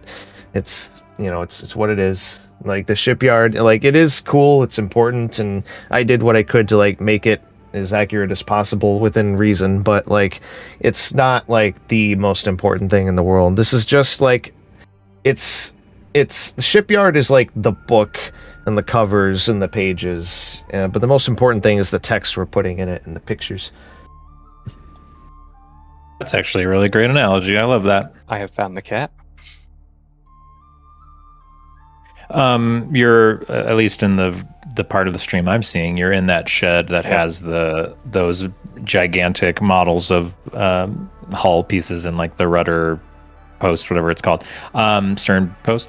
I think that's just a great example of like what is to come for these sheds, to be able to walk into those sheds and like see these things up close and out of context. I think is really cool. Now I have reached the cat. Kyle, we remodeled that cat ourselves, right? No, we did. Yes, we modeled every piece of fur, and then we spent a year making the cat. No, we just got it off of Fab or whatever, and then it's using the standard AI thing. Oh, don't say that word. Okay, or abbreviation. Yeah, standard. Don't say that. No. Okay. The good kind of AI. Yeah. I mean, like, but there is a point, this isn't a snowball, but at one point we do want our Titanic to move over there back to the fitting out wharf, correct? That is one thing. Eventually, there's going to come a time when the ship is far enough along we can put it in the water and get it out of the gantry, and we'll put it at the fitting out wharf and eventually the dry dock. Those areas will also need a little work, but to get like readied up for the alpha, but like that's not for a while. The ship's gonna be in the country for a while. So since you're rebuilding or your building rather, the structure. Maybe this can be the last topic we go on because it's a big one, but I think it's valid to talk about a little bit. Is like, or someone asked, are we keeping some old models or remodeling everything? You know, because it does seem like THG redoes everything every 5 years or so. So yes, indeed, you are making a brand new hull, but you never had any of this before. But like the grand staircase will eventually go right here. So is that going to be a brand new grand staircase, or is that just, what is that? Can we talk about that, a little bit? Whoops. Well, I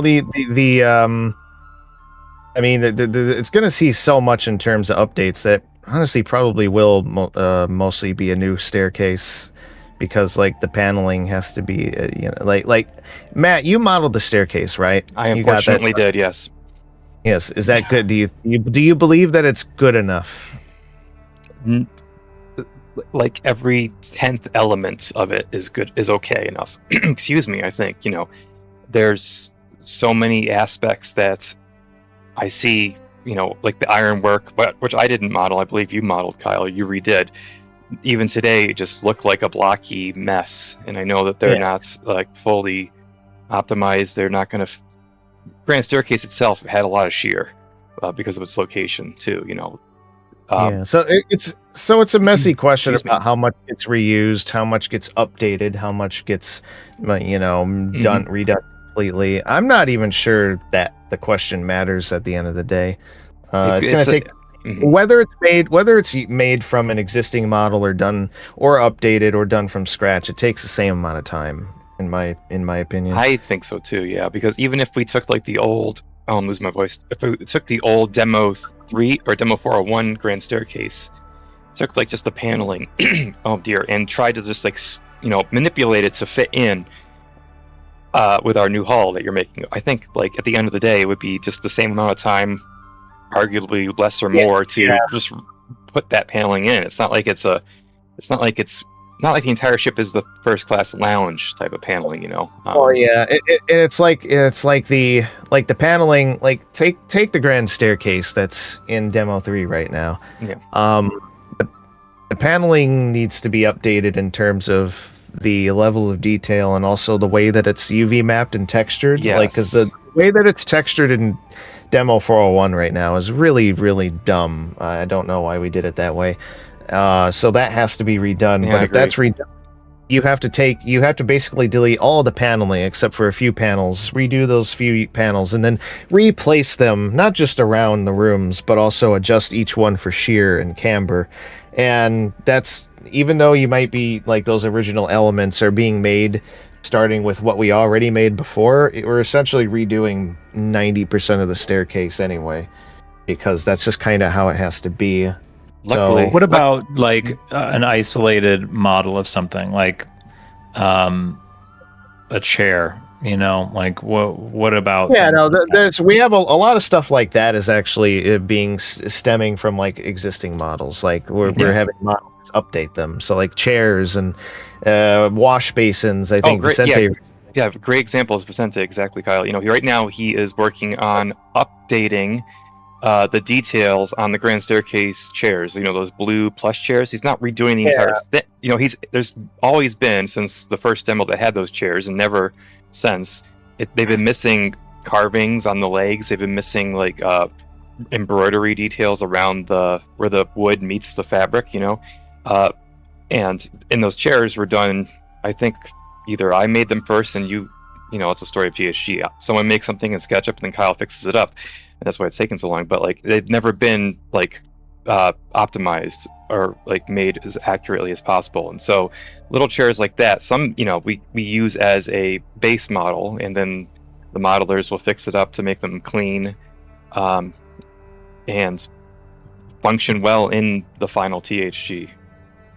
When that day comes. So it's when people say that we're starting over, like there's plenty of things that are not being started fully over. All the research is useful. In our final minutes, Matt, can you like make it snow or rain or something? Oh yeah, I'll pull out and make it.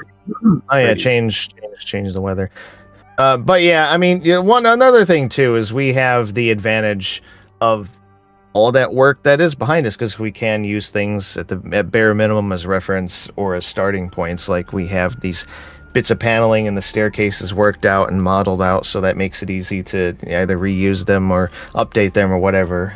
And we've done all this research over time to where we're totally ready to just make all of these furnishings and rooms and stuff. There was a time when we knew nothing about that, and I've talked about like eventually I wouldn't mind doing, like, when I spoke on the Queen Mary in a speech that I wrote like in the 2 days before I got there. I need that presentation still, by the way. Oh, when do you need it? ASAP, because I have to finish my next presentation, which I'm holding. Quick side note: THG talking at the TIS convention in Orlando next week. I'll be there. I think it's too late to buy tickets, but that's what I'm be doing. So I'll be talking about THG and the world of the digital Titanic. So yeah, I need some of Kyle's presentation because I don't want to rewrite what he's already written about THG. Yeah, no, but my talk on the Queen Mary was like the history of THG, and especially focusing on focusing on like the modeling and making the ship and like why it's taken so long, and like all on the ways that we did it, and like the setbacks and just some general history. And like I wouldn't mind eventually at some point like doing like a video about that THG history, like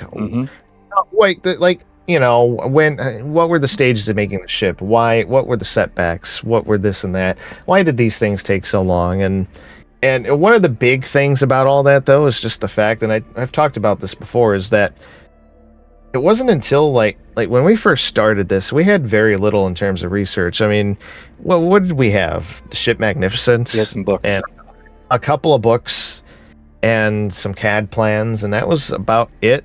We didn't have like high resolution photos. Like it was so hard to find decent images online at the time. We didn't get like higher resolution photos until like 2015, 2016, 2018 for the most part. I mean, especially in the later years, we didn't get like most of the images we have. We didn't start getting until like way years later. And then we didn't get the iron plans until 2020, 2021, and then there's a lot of stuff that we still didn't get until after that. So it's only pretty recently that we were in a position to be able to even make the ship like this. Like we couldn't have done this like this way from the start when we first started THG.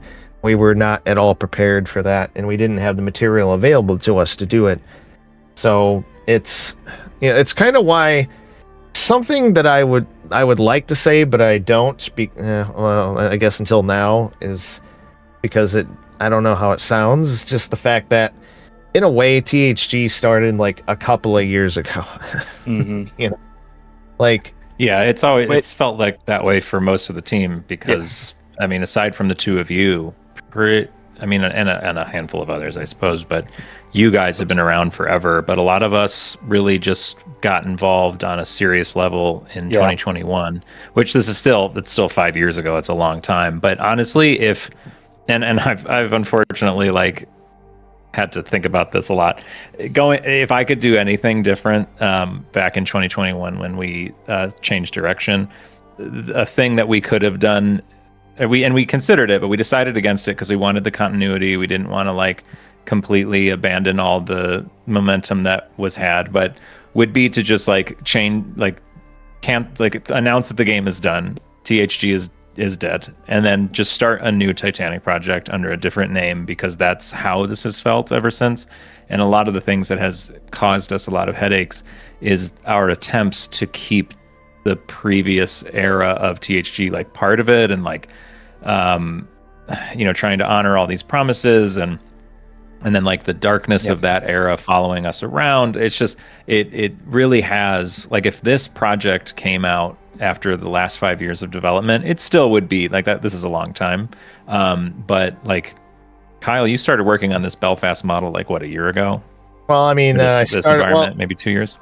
Well, technically, I started doing Belfast stuff back in 2012 for a very brief time, for like some side thing that someone wanted me to do. And then in 2017 for demo 3, there was a bunch of stuff for like the fitting out wharf and the dry dock. But the gantry, but this current iteration of it didn't start until the gantry was being made, and I did that in I started that in like April 2023.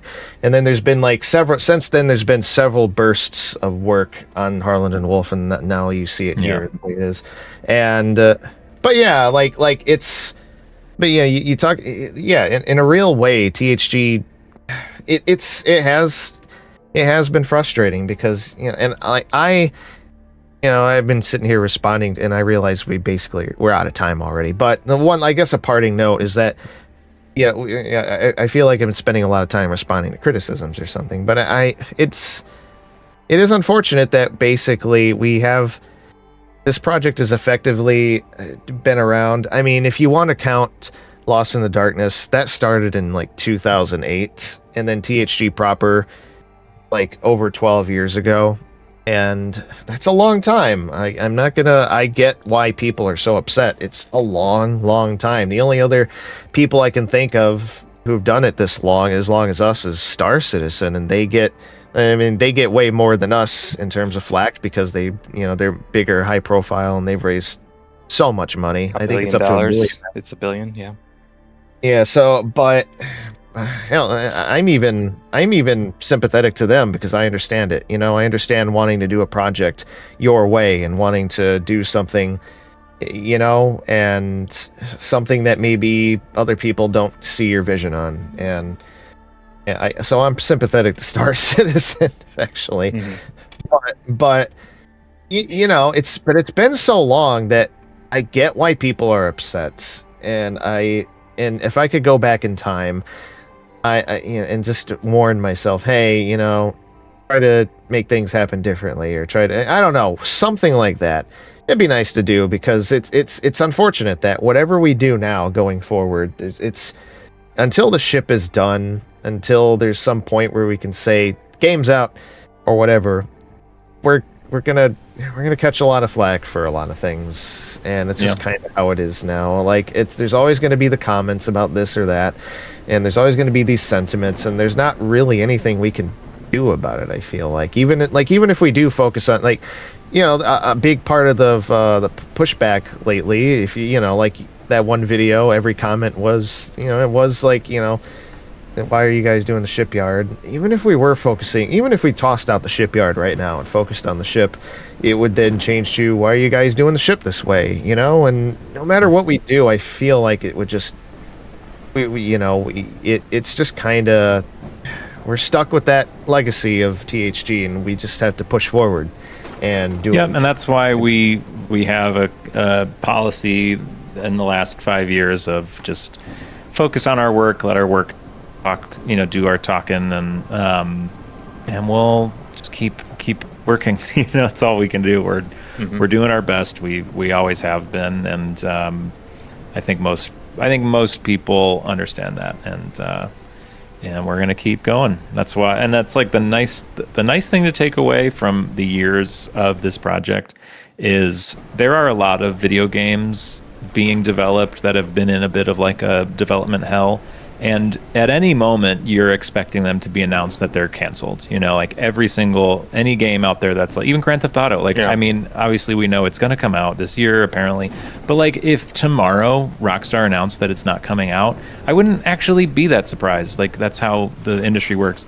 The thing about THG, if the last 10, 12 years have proved anything, you kind of can rest assured that Matt DeWinkler, Kyle Hudak, and company will never stop trying to do this. So that's a good way to look at it. At least. I would like to stop doing it. I would like to too. Well, you know what I mean. You're not going to just tomorrow announce that you're sick of this and you don't want to do it anymore. Yeah. Like, you will eventually stop doing it when it's done. When you feel like you've got it to a place where it's the appropriate donation of joy to the Titanic world, but.